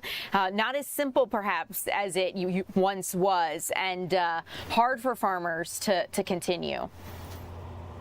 Yeah, but he also makes the point, though, that technology has really changed that. There's even drone technology. They need people to to fly drones. In the agriculture industry. So there's a lot of opportunities there, and some of that technology changes things, and in some ways makes things easier.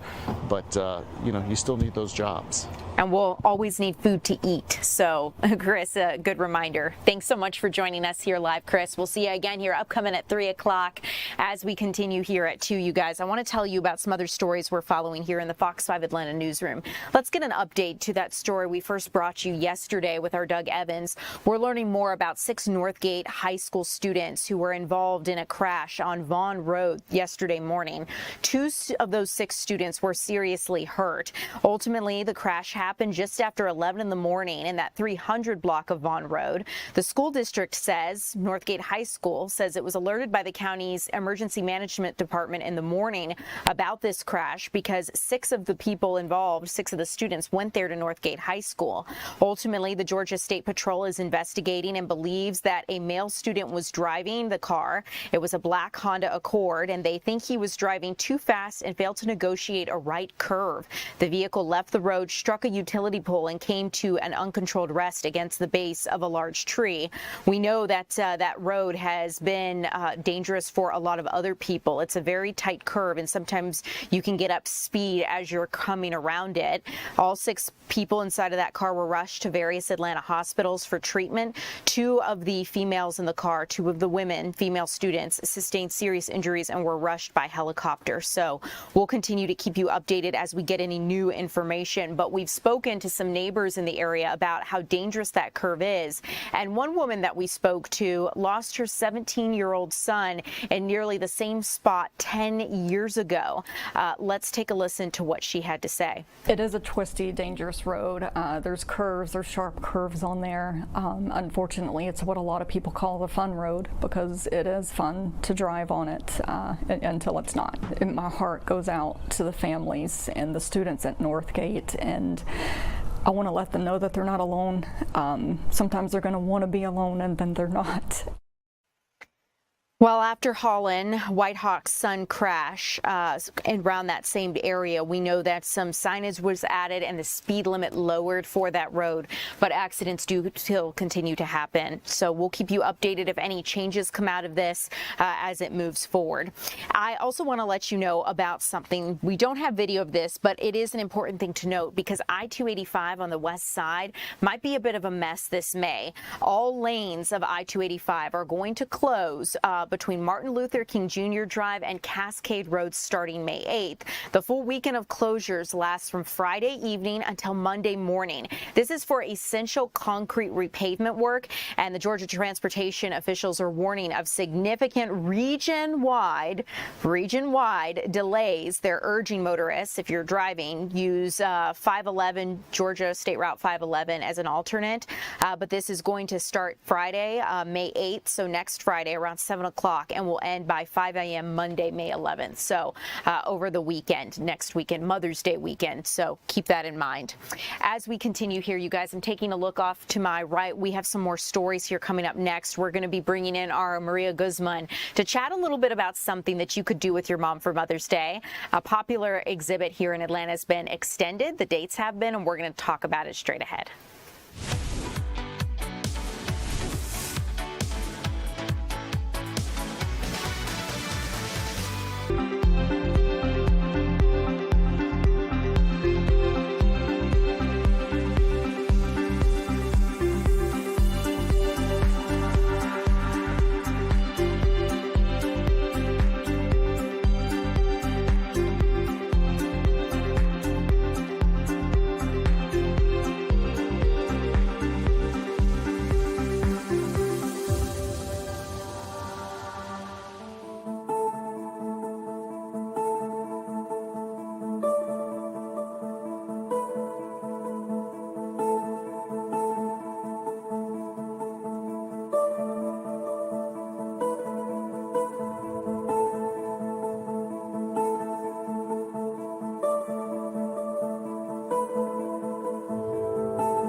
Welcome back, everyone. I'm Ariel Onstadt. Thanks so much for being here with us. It's great to see you. If you're looking for some plans for Mother's Day, maybe taking them for a Golden Girls experience could be on the agenda. Let's get out to our Maria Guzman live from Pullman Yards. Maria, great to see you. I feel like I recognize that kitchen.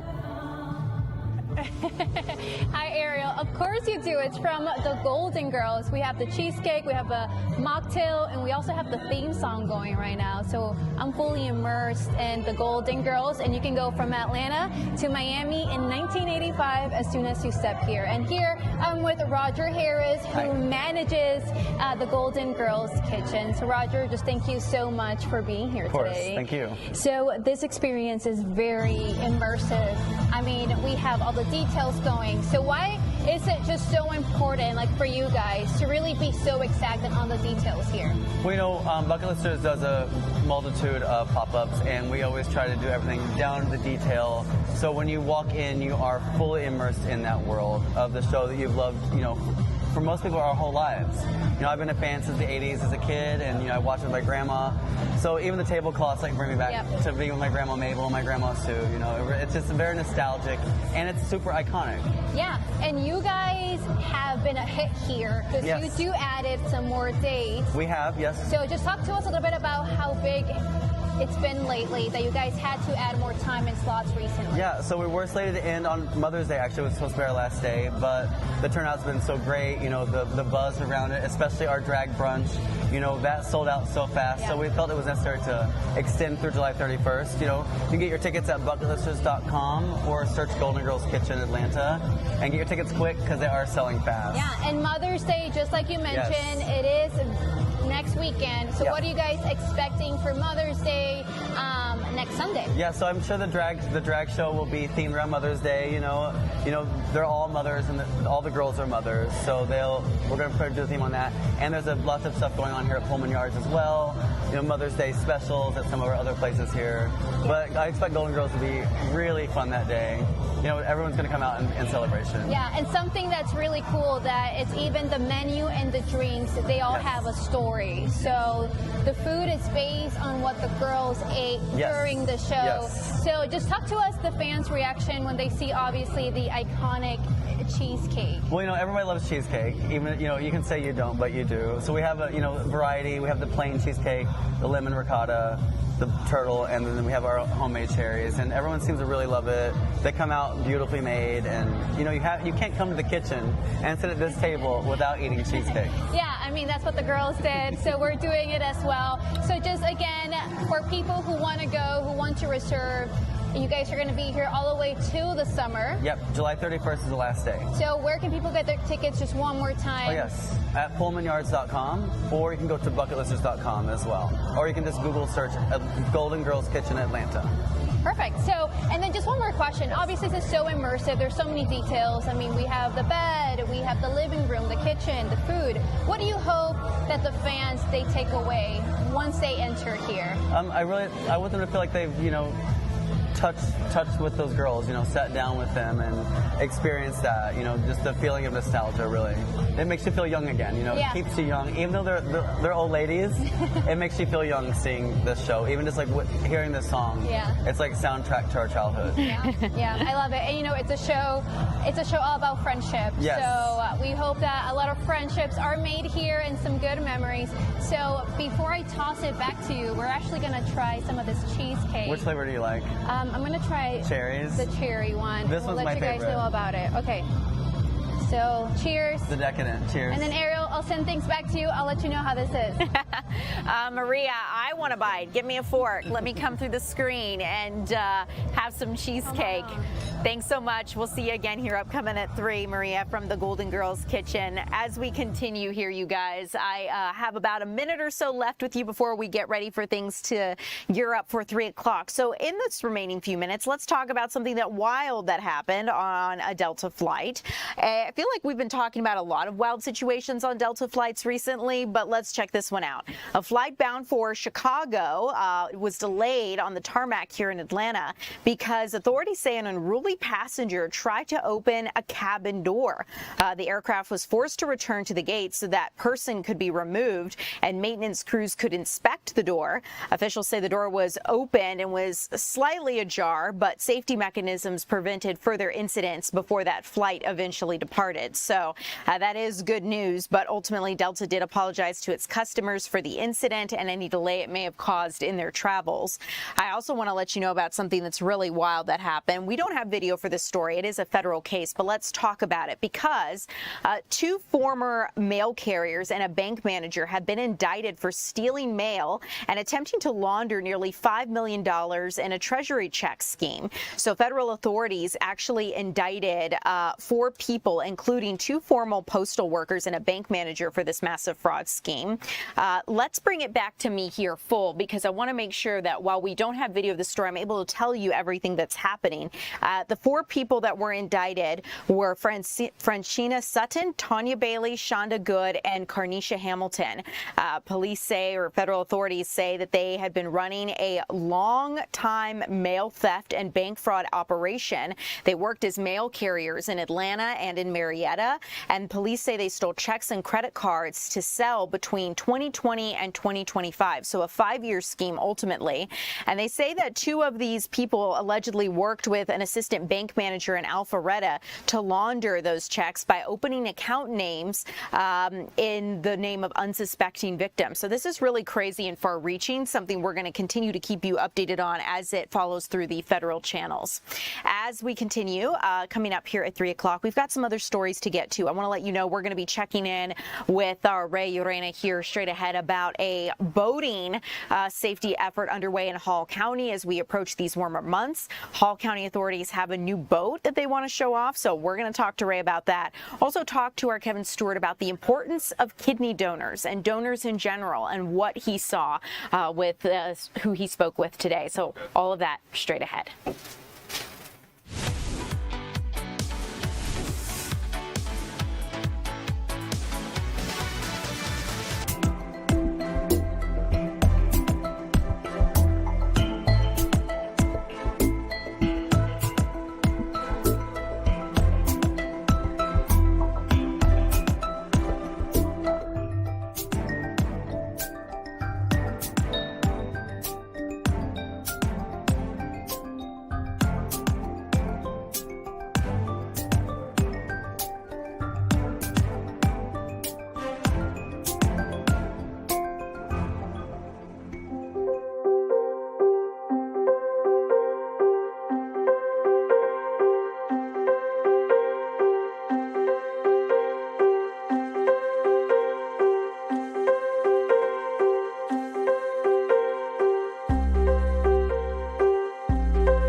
Welcome back in, everyone. I'm Ariel Onstadt. Thanks so much for being here at 3 o'clock. It is great to see you.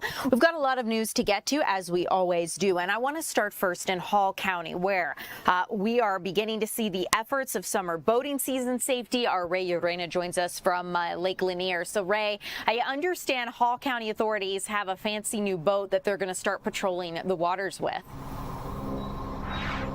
Yeah, Ariel, we were able to take a ride with Hall County deputies on that boat today, and this is much more advanced and faster and more technologically advanced compared to their old boat. But with this new boat that they are allowing to patrol the water as of today, they are essentially doubling the number of boats that they have in their fleet. Now, last year they only had one boat, now they have two, and this new boat, which we're going to show you some video of right now, is their new boat, and this is going to be their new full-time boat. However, during some of the more packed out months such as Memorial Day, 4th of July, the Hall County Sheriff's Office tells me that they're able to potentially have both of the boats in the water, which essentially doubles their coverage out on the lake. There is a fair amount. Hall County deputies say that there are some accidents and drownings in Lake Lanier because they do see between 10 to 12 million visitors every year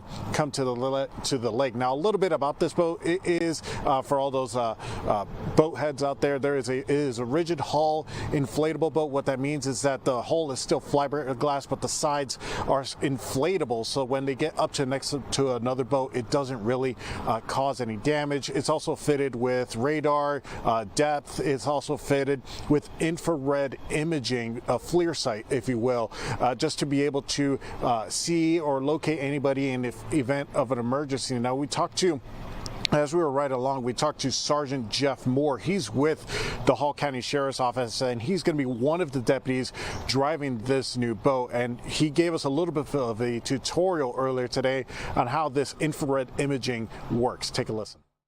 Start searching through like the shoreline, and it'll pick up heat signatures. So anything that's hot, it'll show a lighter color, and you can zoom in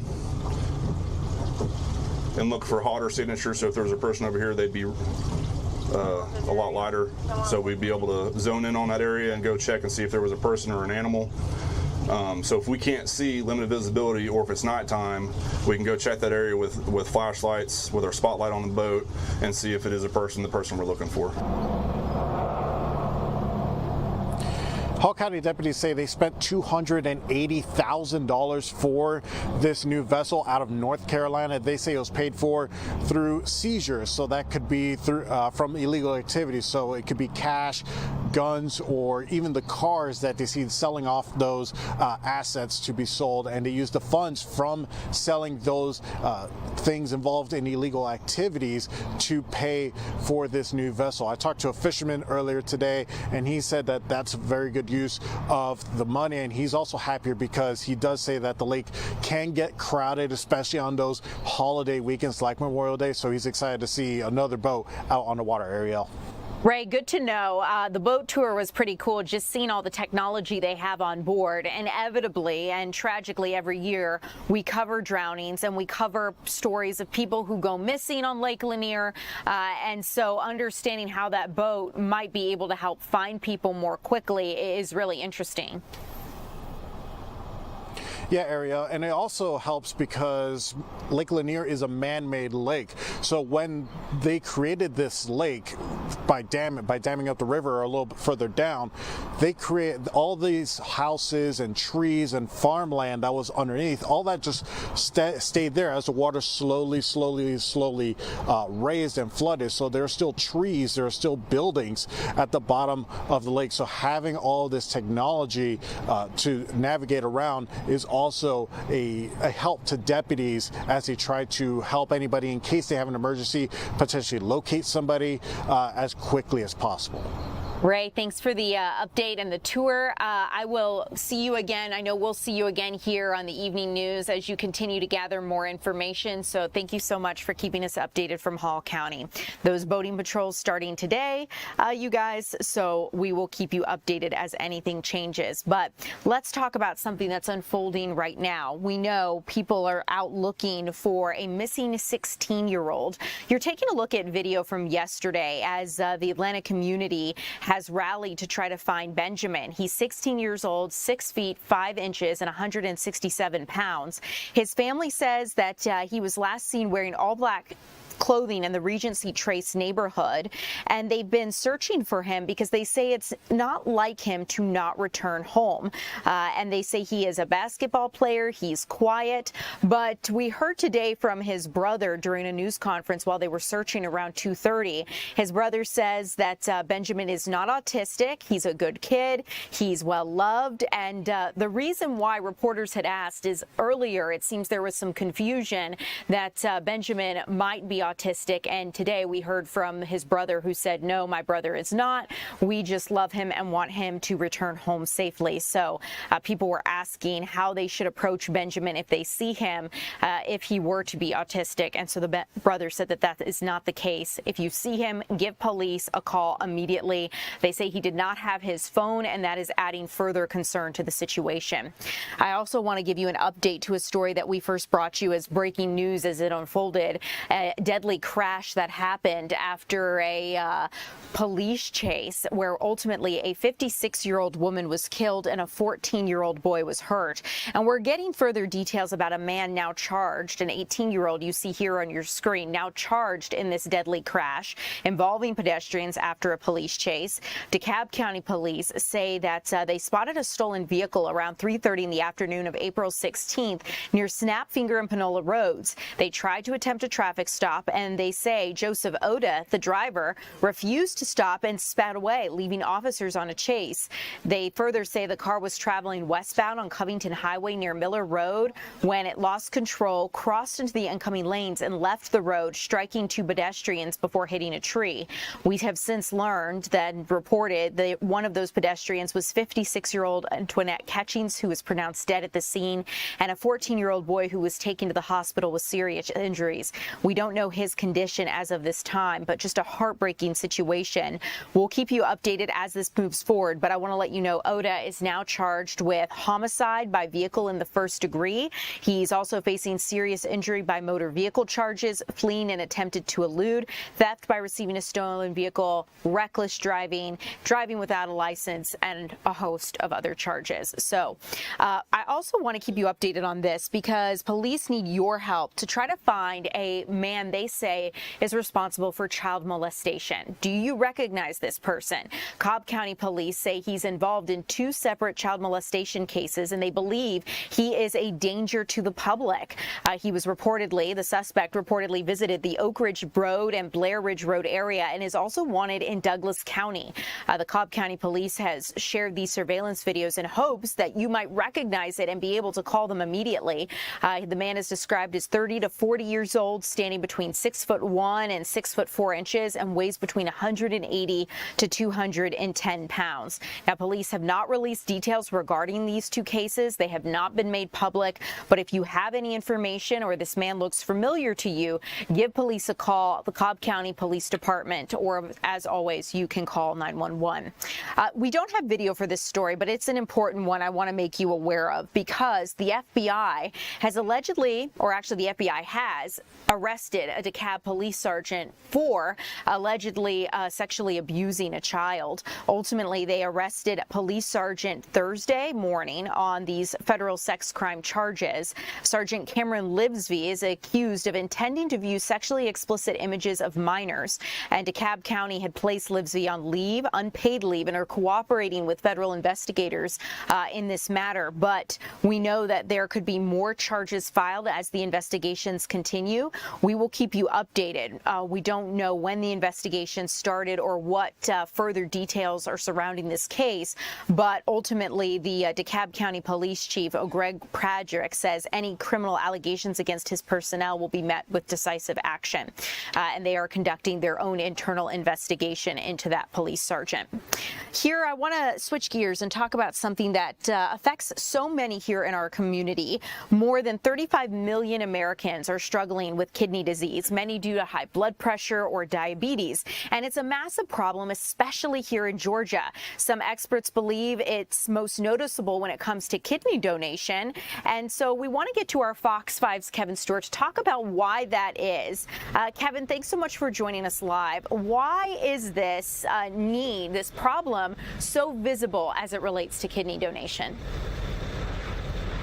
Yeah, well, let's look at the big picture in the numbers. More than 1 million people in Georgia have chronic kidney disease. And when you look further into those numbers, 3,000, more than 3,000 actually, people in this state are on the kidney transplant waiting list. And when you look at that number even deeper, 65% of those people are either black or Latino, and of course that part of the population doesn't even make up half of the state's population, so that shows you where there is clearly a need. And I had a chance to talk with folks with the LifeLink Foundation, which is an organization that facilitates organ transplants, and they put me in contact with a woman here in Cobb County who waited 4 years to get a kidney. And the thing with her is that she didn't have some of those symptoms that she talked about, really high blood pressure. She wasn't diabetic.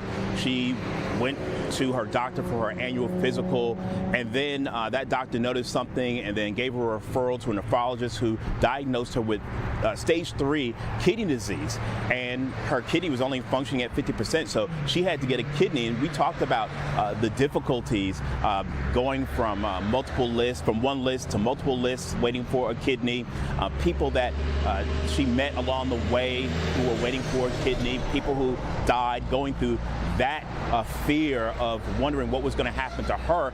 And then when she finally got a kidney, she learned the person that she got the kidney from was a pediatric patient. So she said she dealt with some depression dealing with all of that.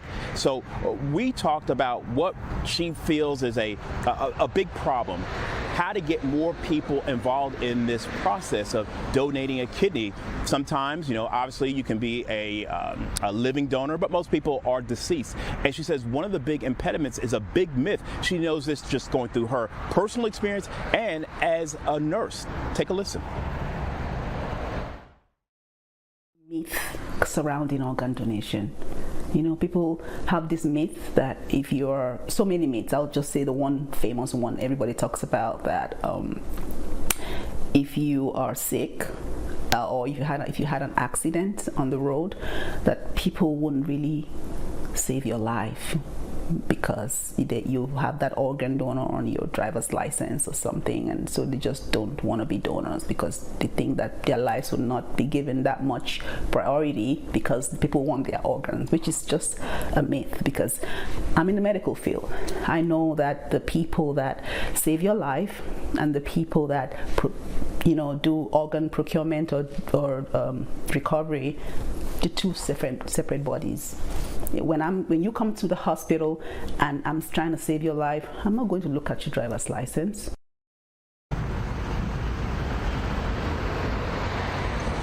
All right, now she made a point of saying that she wants to see more people donate kidneys, donate organs in general, and particularly in the black community, because the black community is impacted, more common to be impacted. So one of the ways you can do that, LifeLink Foundation, you can go to their website and get involved. But a really simple way is when you renew your driver's license or your hunting and fishing license.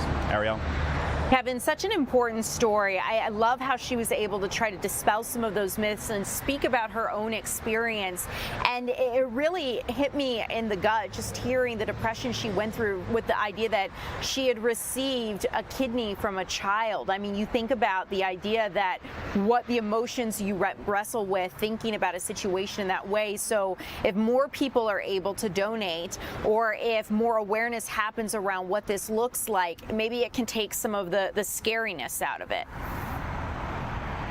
Absolutely, and it is important to note that when you look at different ethnic and racial groups, that does have a better transfer compatibility if you keep that within that same group. But it's really a real challenge for her.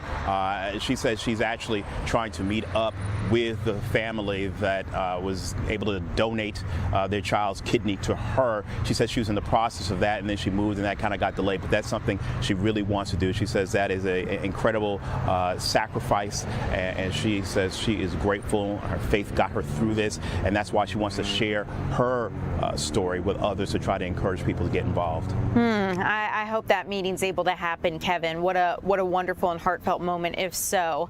Thanks for bringing this story to our attention. attention. Definitely important considering how many are affected. And hopefully, I mean, you know, medical distrust can be rampant, and especially in certain communities who have a basis for that distrust, right? It can be really hard to overcome to say, okay, I'm going to put that aside and maybe go through this kind of a process. Absolutely. Yeah. Well, Kevin, we could speak forever on it. I will let you get back to information gathering, and we will see you again later this evening. Thank you so much for bringing this story to our attention. As we continue here at 3 o'clock, you guys, let's talk about Georgia's election map, because we're getting new details from our governor, who says that there will be no electoral map changes before the midterm elections here in Georgia. We know that a recent U.S. Supreme Court ruling is fueling debate nationwide over redistricting. The ruling in Louisiana v. Calais limited the use of race in drawing electoral districts, and it struck down a Louisiana map and prompted renewed calls from some Georgia Republicans, like our state senator Greg Dolezal, to redraw congressional and legislative boundaries. Others, including Democrats and voting rights advocates, have warned that this decision could weaken protections for voters and reduce representation. So the reason the governor said that we can't redraw these maps is because he says it's too late to make changes before the May primary. We are already in the May primary with early voting underway, and ballots are already being cast. The governor noted that unlike Louisiana, where officials paused elections to revisit their maps, Georgia's election process is already in motion. So the governor did say that he expects new electoral maps will be required ahead of the 2028 election cycle and could cause a special session. These new maps just will not happen before the 2026 primaries here in Georgia, or 2026 midterms, if you will. I also want to let you know that today, Congressman David Scott is lying in state at the Georgia Capitol. You're taking a look at his arrival as it unfolded earlier today. Now, keep in mind that we have seen Georgia's governor and other leaders pay homage to Congressman Scott's life and legacy, and we want to keep you updated as to what they are saying. So let's listen to our Mayor Andre Dickens.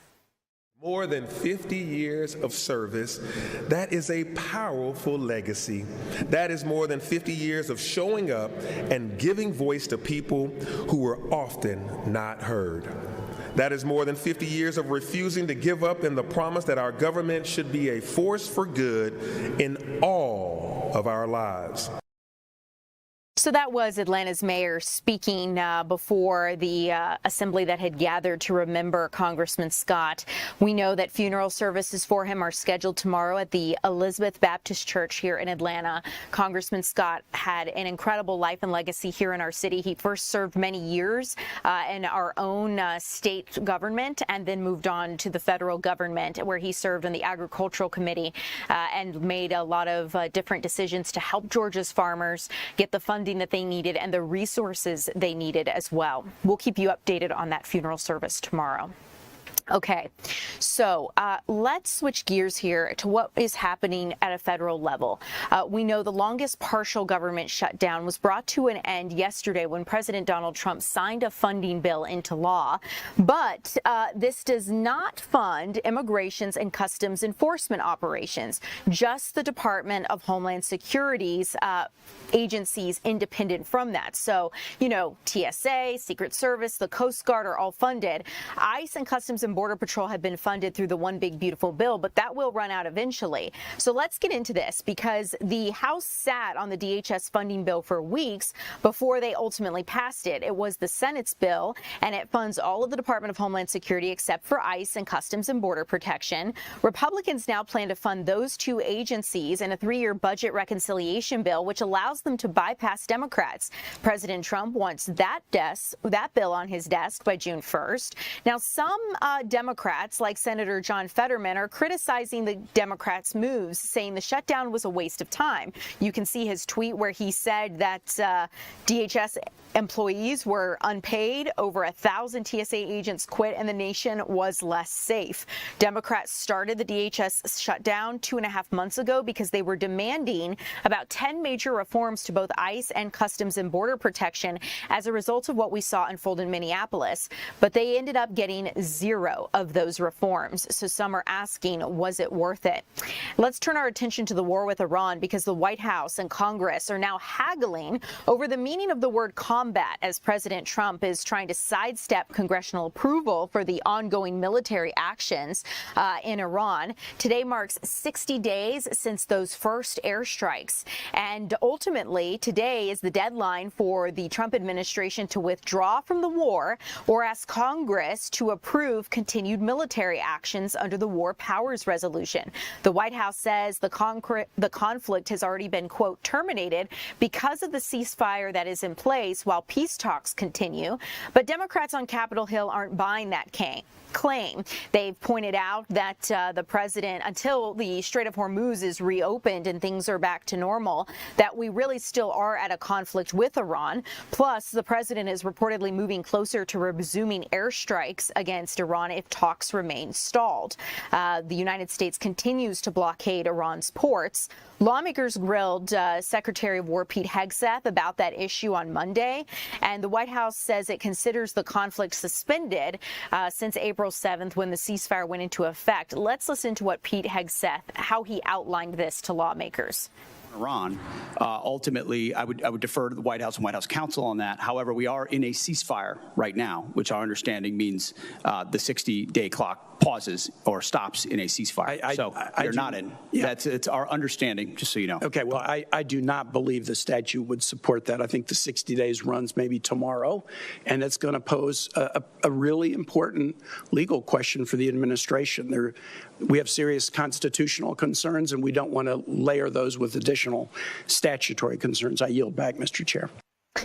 So he was speaking with Virginia Senator Tim Kaine, as you saw there just a moment ago. This unfolded on the Capitol Hill yesterday as Pete Hegseth testified before senators.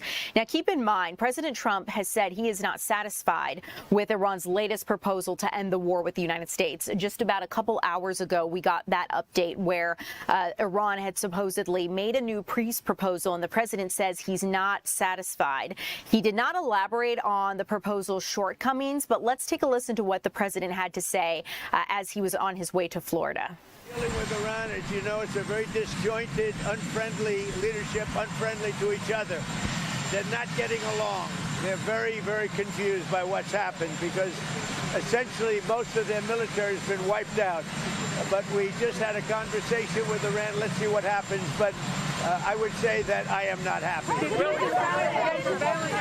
Their leadership is very disjointed, very argumentative with each other. They come back, one says one thing, one says another. They're very confused. Obviously, their country has been, frankly, decimated. Their Navy is gone, their Air Force is gone. Many of their soldiers, unfortunately, are gone. They've got to come up with the right deal. At this moment, I'm not satisfied with what they're doing. We'll keep you updated as peace talks do continue with Iran. But in the meantime, President Trump did say that gas prices, he told reporters as he was getting on his helicopter there, that gas prices will drop like a rock once the war with Iran comes to an end. The timeline, though, here is the tricky thing, because when will this conflict end? We don't know. Ultimately, the White House is under pressure to show results because of how high energy costs are getting. Gas prices went up again overnight, up 9 cents, according to AAA.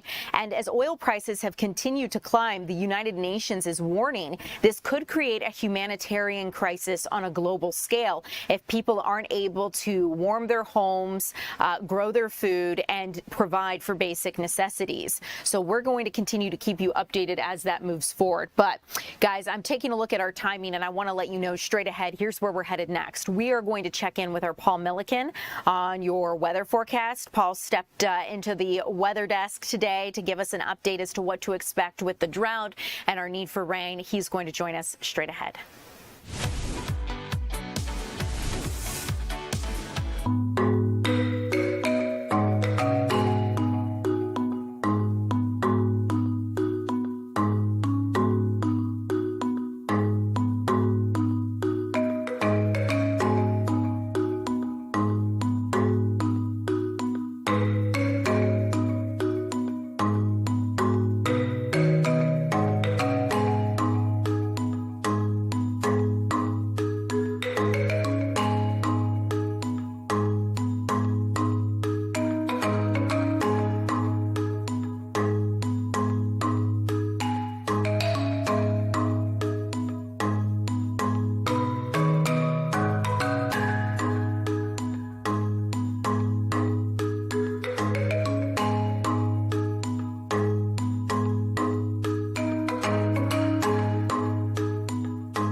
Welcome back, everyone. I'm Ariel Onstadt. Thanks so much for being here. It is Friday. We've made it to the weekend. It is great to see all of you. If you got some plans tomorrow and they're outside, may want to rethink. Sunday is going to be your better day out and about outdoors. Meteorologist Paul Milliken stepped into the Weather Center to let us know what to expect. Everybody, meteorologist Paul Milliken here. What we need is rain. You all know that, right? Even after an unsettled week, we still need more rain. Are we going to get it? Well, we are going to get rain over the next 24 hours, but just how much and where exactly? Those are the questions. So let's get into it again from our rainfall almanac here. We're still behind for the month and the year. So it's very important right now that we stay in a bit of an unsettled pattern. I know we go to a weekend, you want nice weather. You want to get outside, enjoy things, but we really do need the rain right now. So here's our forecast rainfall for the next 24 hours. Watch this. I mean, certainly the further south you are, the better chance you have of seeing some decent rain. But this particular model here, as we run this in overnight Saturday, I mean, as you saw, the rainfall amounts around metro Atlanta, they were pretty light here. So this is really going to be mainly an event south of I-20 in terms of the rainfall here tonight and early tomorrow. You see what's going on here. We've got a stalled out frontal boundary down to our south here, another front up to our north. We're sort of caught in between, and the focal point of the moisture that's moving in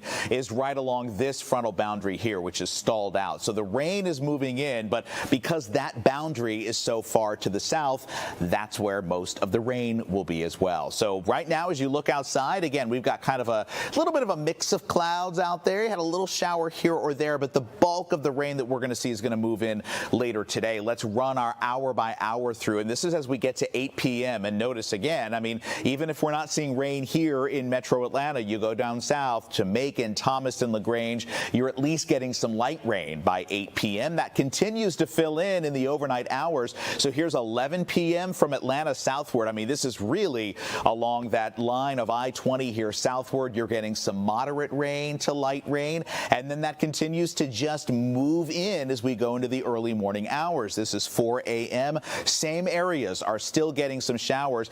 And then as we get to the morning hours, look at this. This is 6 a.m. This model has a lot of that moisture pushing out. That is not to say we're not still going to see some rain as we go on a little bit later through the morning, but most of the stuff is going to be wrapping up by the time you're getting out of bed tomorrow morning. And then I think it's going to be kind of a cloudy day. The clouds will clear later in the day. And Sunday is shaping up to be a much better day for any outdoor activities. Again, I wish we were getting a little more rain. We certainly could use it, but at least we're getting something. Today, we're going to top out around 71 degrees, so it's a little bit on the cool side considering your average high is 78. Tonight, we drop back down below average as well into the 50s. So here's what the weekend looks like tomorrow. Rain early, 69 degrees for your day tomorrow. Sunday, lots of sunshine and 71. Sunday should be a really pretty day. And then let the warm up begin. We're up to 78 degrees on Monday, up to 80 degrees on Tuesday. We stay in the mid-70s Wednesday and Thursday. I think Wednesday is our next chance for rain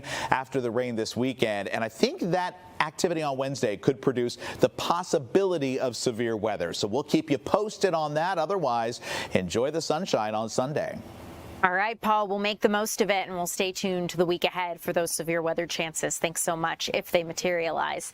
As we continue, you guys, let's talk about something that we just learned about a couple hours ago. President Trump says that he is planning to put a 25% tariffs on any automobiles coming from the European Union next week. He's accusing the European Union of not complying with his trade deal, and that's why a 25% tariff will be levied, he says, on vehicles coming from the European Union. But in the meantime, FedEx and UPS are vowing to return tariff refunds to customers. So you might soon be getting money back. They say they're going to be returning any wrongly charged tariff fees to their customers as the U.S. government begins to return that money.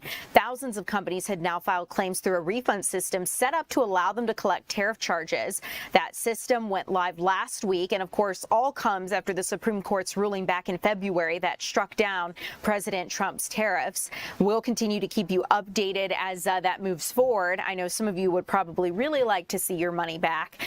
But another big story we're really following here is that Spirit Airlines is preparing to shut down as soon as this weekend. So if you bought a Spirit flight for this summer, you were planning on going somewhere, Spirit will not be your airline as it stands right now. And this is really just incredible because not only is competition dwindling with these airlines facing some major problems, but also you have these higher prices for your tickets with the war in Iran. Oil prices and plane fuel have spiked. So going to be interesting to watch this. Spirit Airlines says that they have been trying to finalize a $500 million lifeline from the government before running out of cash, but that has not been able to materialize. The government hasn't secured any funding to keep it in business, and they haven't been able to secure any funding by any other means. So Spirit is now moving forward to liquidate its aircraft and move forward. There's no exact information as to what this could mean for their customers, but at this moment it's expected that if you pay for a flight on Spirit Airlines, you're just out of luck. As far as Atlanta's Hartsfield-Jackson International Airport, Spirit only operates a handful of flights, less than about 2% of all air traffic there at the airport, but it's still a significant impact to you if you were relying on Spirit this summer or any other time to get you to your destination. The president said he's still considering a taxpayer-funded bailout deal for Spirit, but we have not seen any finalization to that just yet. Let's talk about how Hertz and Uber are teaming up to build robo-taxi fleets. This is pretty incredible because this robo-taxi service is Hertz and Uber's partnership to get into the business. It basically signals a possible industry shift in the ride-sharing model away from individually owned vehicles and towards centrally managed fleets. So, you know, with Uber currently, you as a driver can get your own car and go drive people around. With this partnership, it looks like they're trying to move into a more stable and structural way of doing things where maybe it's a certain kind of car at every turn and a certain kind of driver that you would get. Hertz's new unit, Oro Mobility, will manage the operations for Uber, including maintenance and logistics. And the service is going to utilize Lucid vehicles equipped with neuro self-driving technology. The service is expected to launch in San Francisco later this year and could move to other expansion opportunities next year. Hertz will also supply and operate vehicles driven by its own employees on Uber's platform. So Uber's really teaming up with a lot of different outlets lately. We yesterday talked about how they're teaming up with Expedia. Now here Uber. This is something interesting to keep our eyes on. As we continue at 3 o'clock, coming up next, I want to tell you about some incredible efforts from a drug court in Fayette County as they want to help people who've been charged with DUIs. Our Doug Evans was there, and he joins us to keep us updated when we come back.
Welcome back in, everyone. I'm Ariel Onstadt. Thanks so much for being here at 3 o'clock. It is great to see all of you. We have some questions here in the chat. It looks like someone's asking if Uber drivers are going to lose their gig work. And this was in relation to the story I just told you about, where Hertz and Uber are teaming up for these robo-taxi fleets. If that happens, it's going to be down the line. As of right now, drivers are not losing their gig work. You will still be able to drive for Uber. But it is clear that a lot of these companies view self-driving cars and technology as the future and as something that they want to make sure they can invest in, because I think they believe it to be more cost effective. So if you are an Uber driver and really depend on that, in the coming years you may see less work. So just a heads up. As we continue at 3 o'clock, let's talk about a new program in Fayette County that's helping those with multiple DUI arrests. Our Doug Evans joins us live to speak about this. So Doug, thanks so much for being here, and it's great to see you. So tell me a little bit about this grand opening of the Fayette Treatment Services space.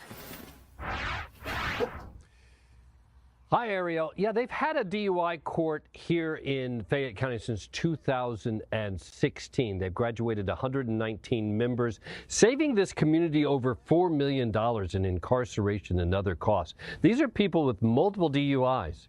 That have the option of going to the DUI accountability program and getting their life back together. It's a 2-year program, or they can go to jail, right? And so some of them choose this wisely, and they get the services that they need to get their lives together. Many of them, you know, have not been a part of their families for years because of their addiction problems. And so upon graduation, and I've been to one recently, it's really emotional to see these families thank the court system for giving them their son or daughter back. And I could go on and on about this. We're at the Fayette Treatment Services build. This is new. This is a new facility for this accountability court. Never had a home before. Let's hear from Judge Jason Thompson, who runs this whole thing and can tell you a lot more about it. Just give that quick overview of the program itself, what it's about. Sure. So in 2013, when I took over as state court judge, we did not have any programs like this. There was one tool in the toolbox for every case, jail. So we got together as a community and we said, can we do it differently? And we said, let's look at doing accountability courts. And we got together, we brought pastors, prosecutors, defense attorneys, everybody that was involved with these type of cases. They said, let's do something differently. And we did. And in 2016, we started the DUI drug court. Then we expanded it in 2019 to the Veterans Treatment Court. And what we're doing, we're taking folks who have a substance use disorder, might be a mental health issue, PTSD, and we're wrapping them around services for 2 years instead of jail. They maintain their employment.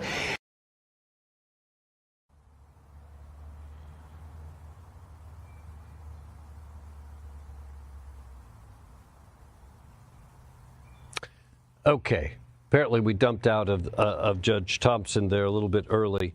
And so what he was talking about is that they have this program here in Fayette County, the DUI drug court. They can come to here for 2 years. They can get treatment.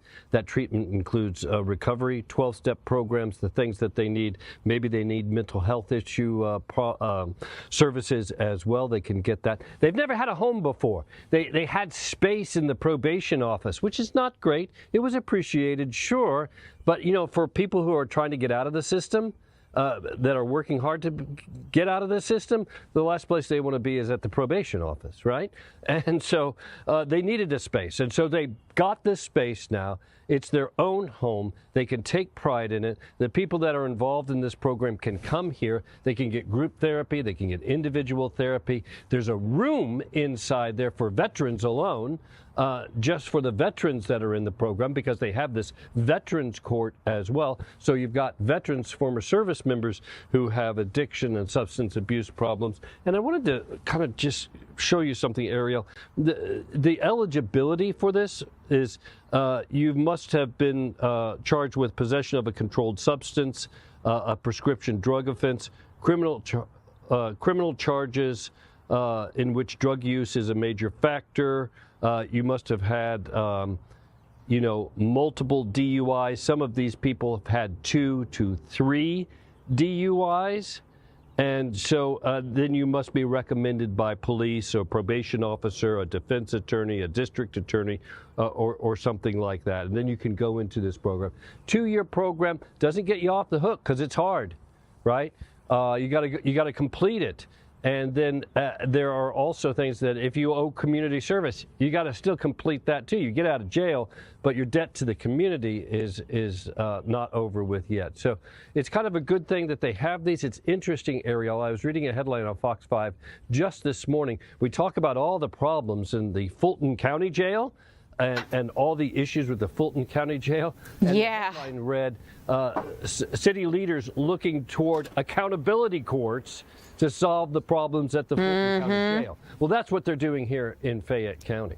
You know, been since 2016. Yeah, Doug, you know, it's funny. I feel like some of our larger municipalities and counties could take a page from some of our smaller communities at times, just because our smaller communities are so much more that community driven, and they tend to think about people, I feel, right, in terms of human beings. What are some solutions we can find to some of these programs and problems that aren't necessarily incarceration? And so interesting that they are exploring that. Interesting to see what that would look like here on a larger scale in a more populated county. I realize it's expensive to do business when you have more people, and you know, there's a lot of factors to consider, but ultimately it's a unique model that I have started to see gain traction across the nation.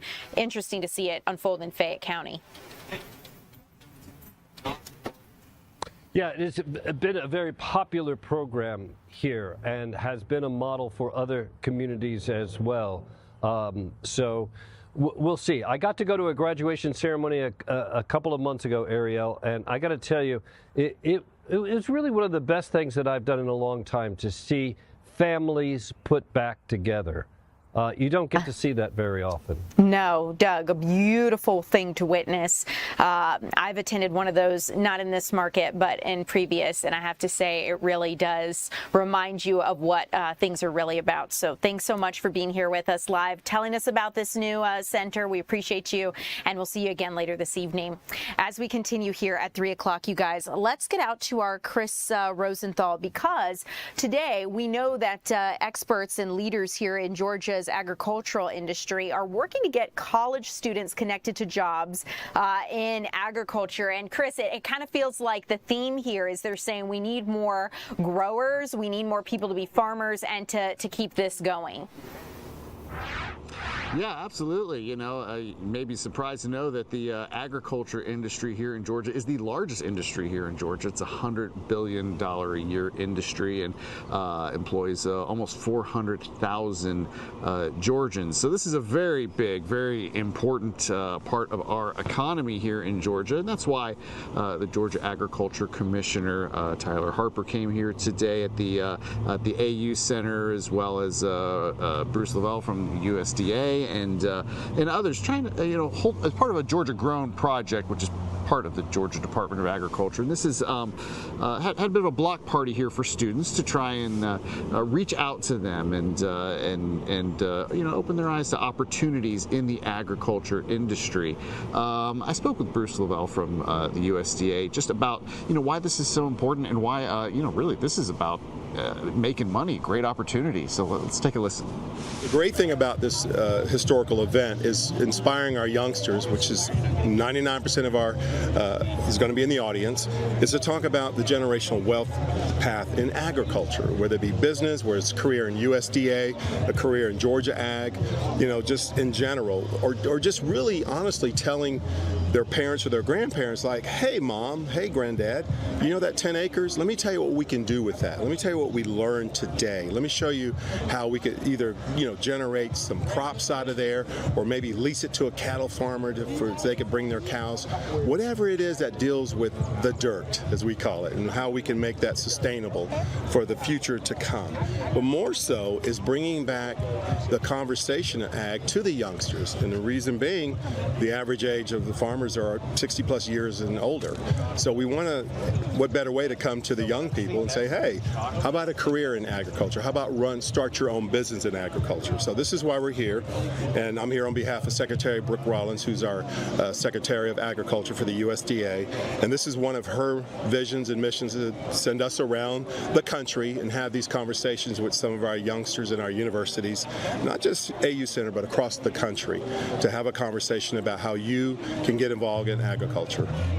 Talking about that shortage and that shortage that may be coming, I mean, how serious is that, and how important is it to address it? Yeah, it's very serious because, a lot of people don't realize that our food supply chain is critical.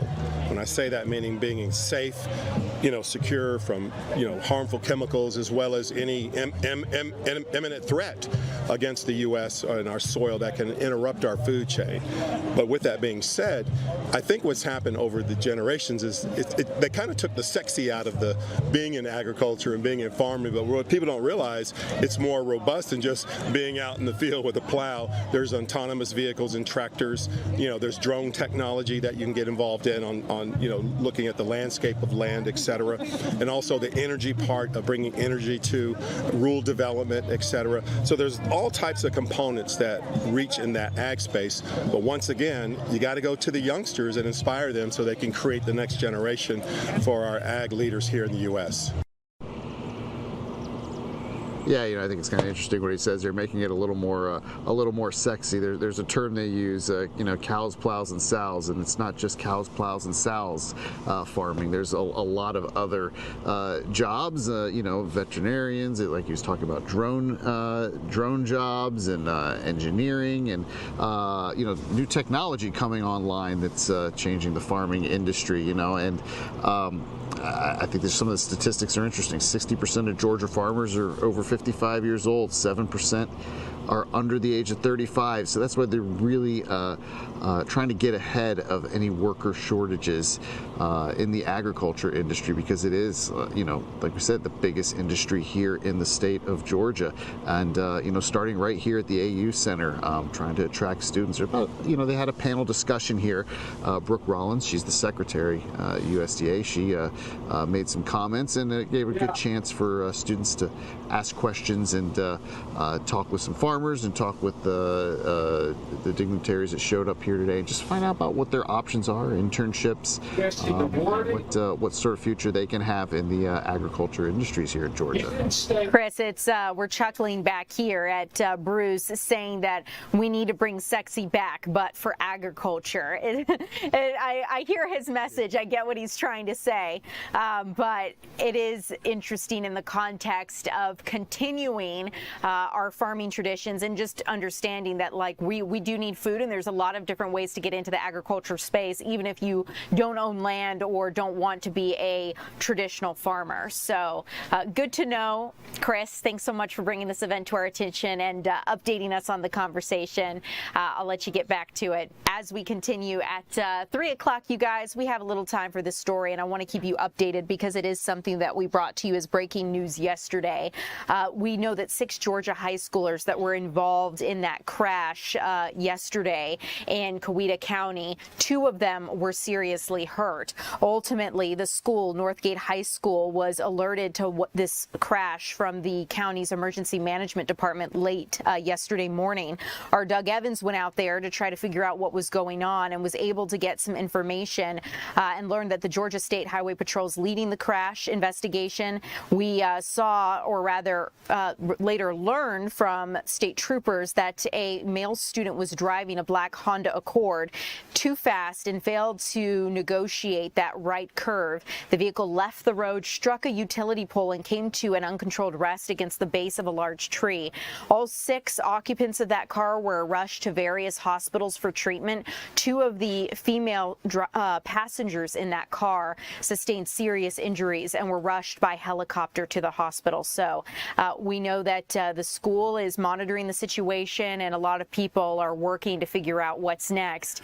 This is not the first time that there's been a very serious car accident along that curve there in Coweta County. One woman lost her 17-year-old son nearly the same spot 10 years ago.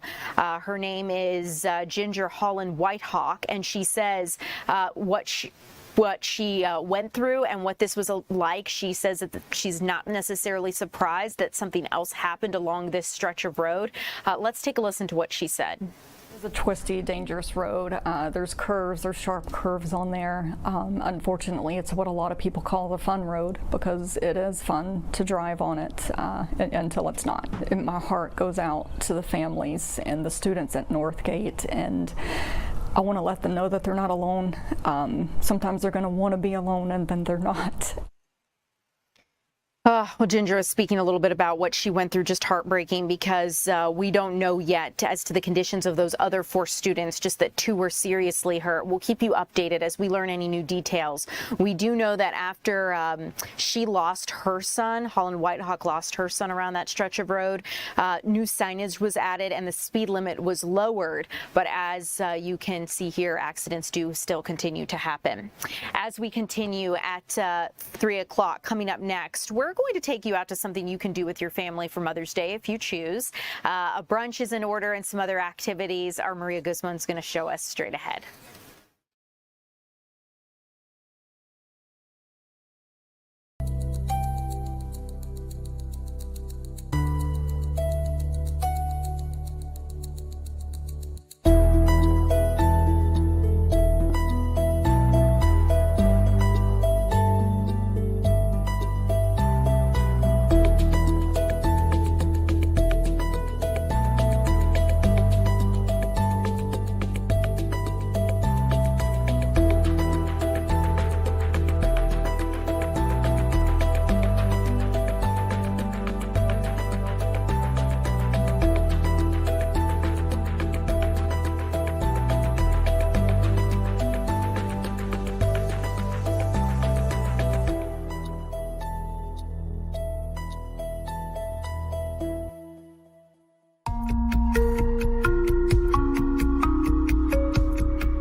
Welcome back in, everyone. I'm Ariel Onstad. It's great to see you here on your Friday afternoon. If you are looking for Mother's Day plans, one location in Pullman Yards would love to have you and your mom for brunch. Our Maria Guzman is taking us out to the Golden Girls Kitchen, where they've recently extended their dates due to demand. Check it out.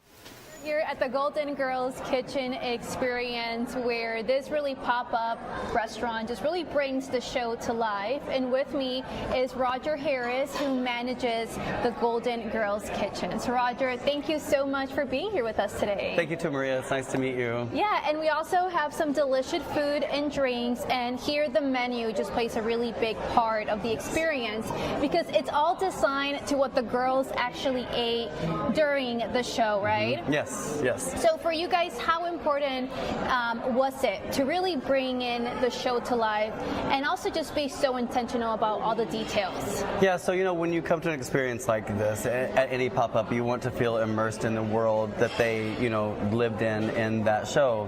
Like one of the episodes, they were selling bacon, lettuce, and potato sandwiches, and they ran out of tomatoes, and they started saying bacon, lettuce, and potato really fast, because if you say it quick, they don't know what you're talking about, And then we have the the cheese balls, iconic from season 1. No one liked them except for Sophia.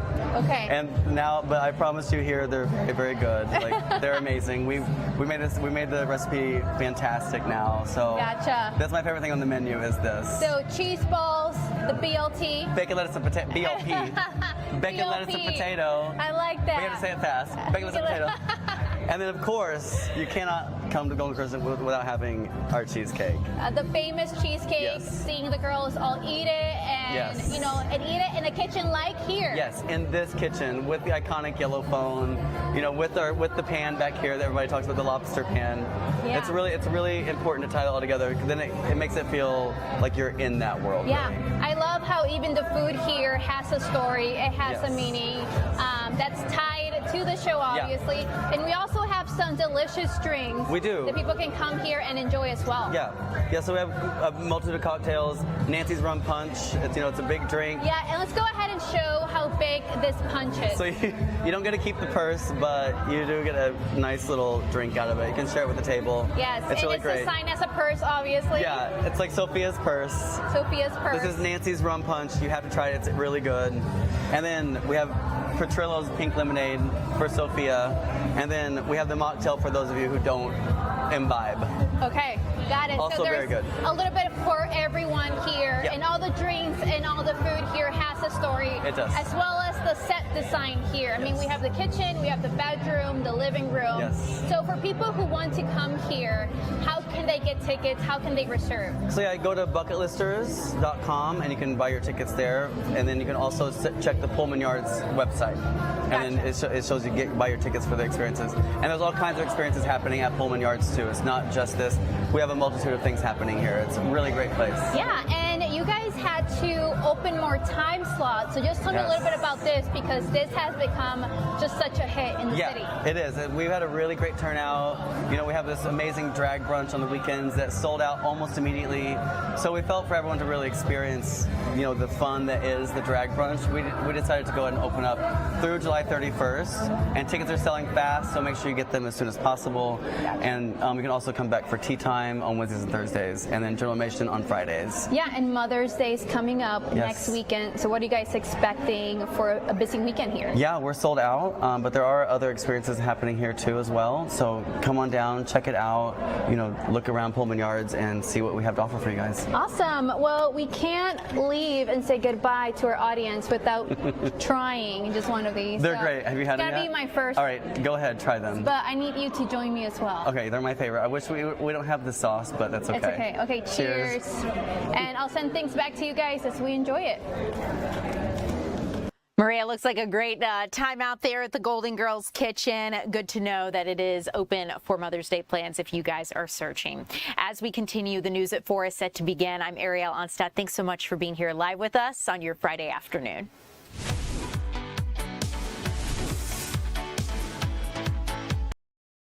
Disturbing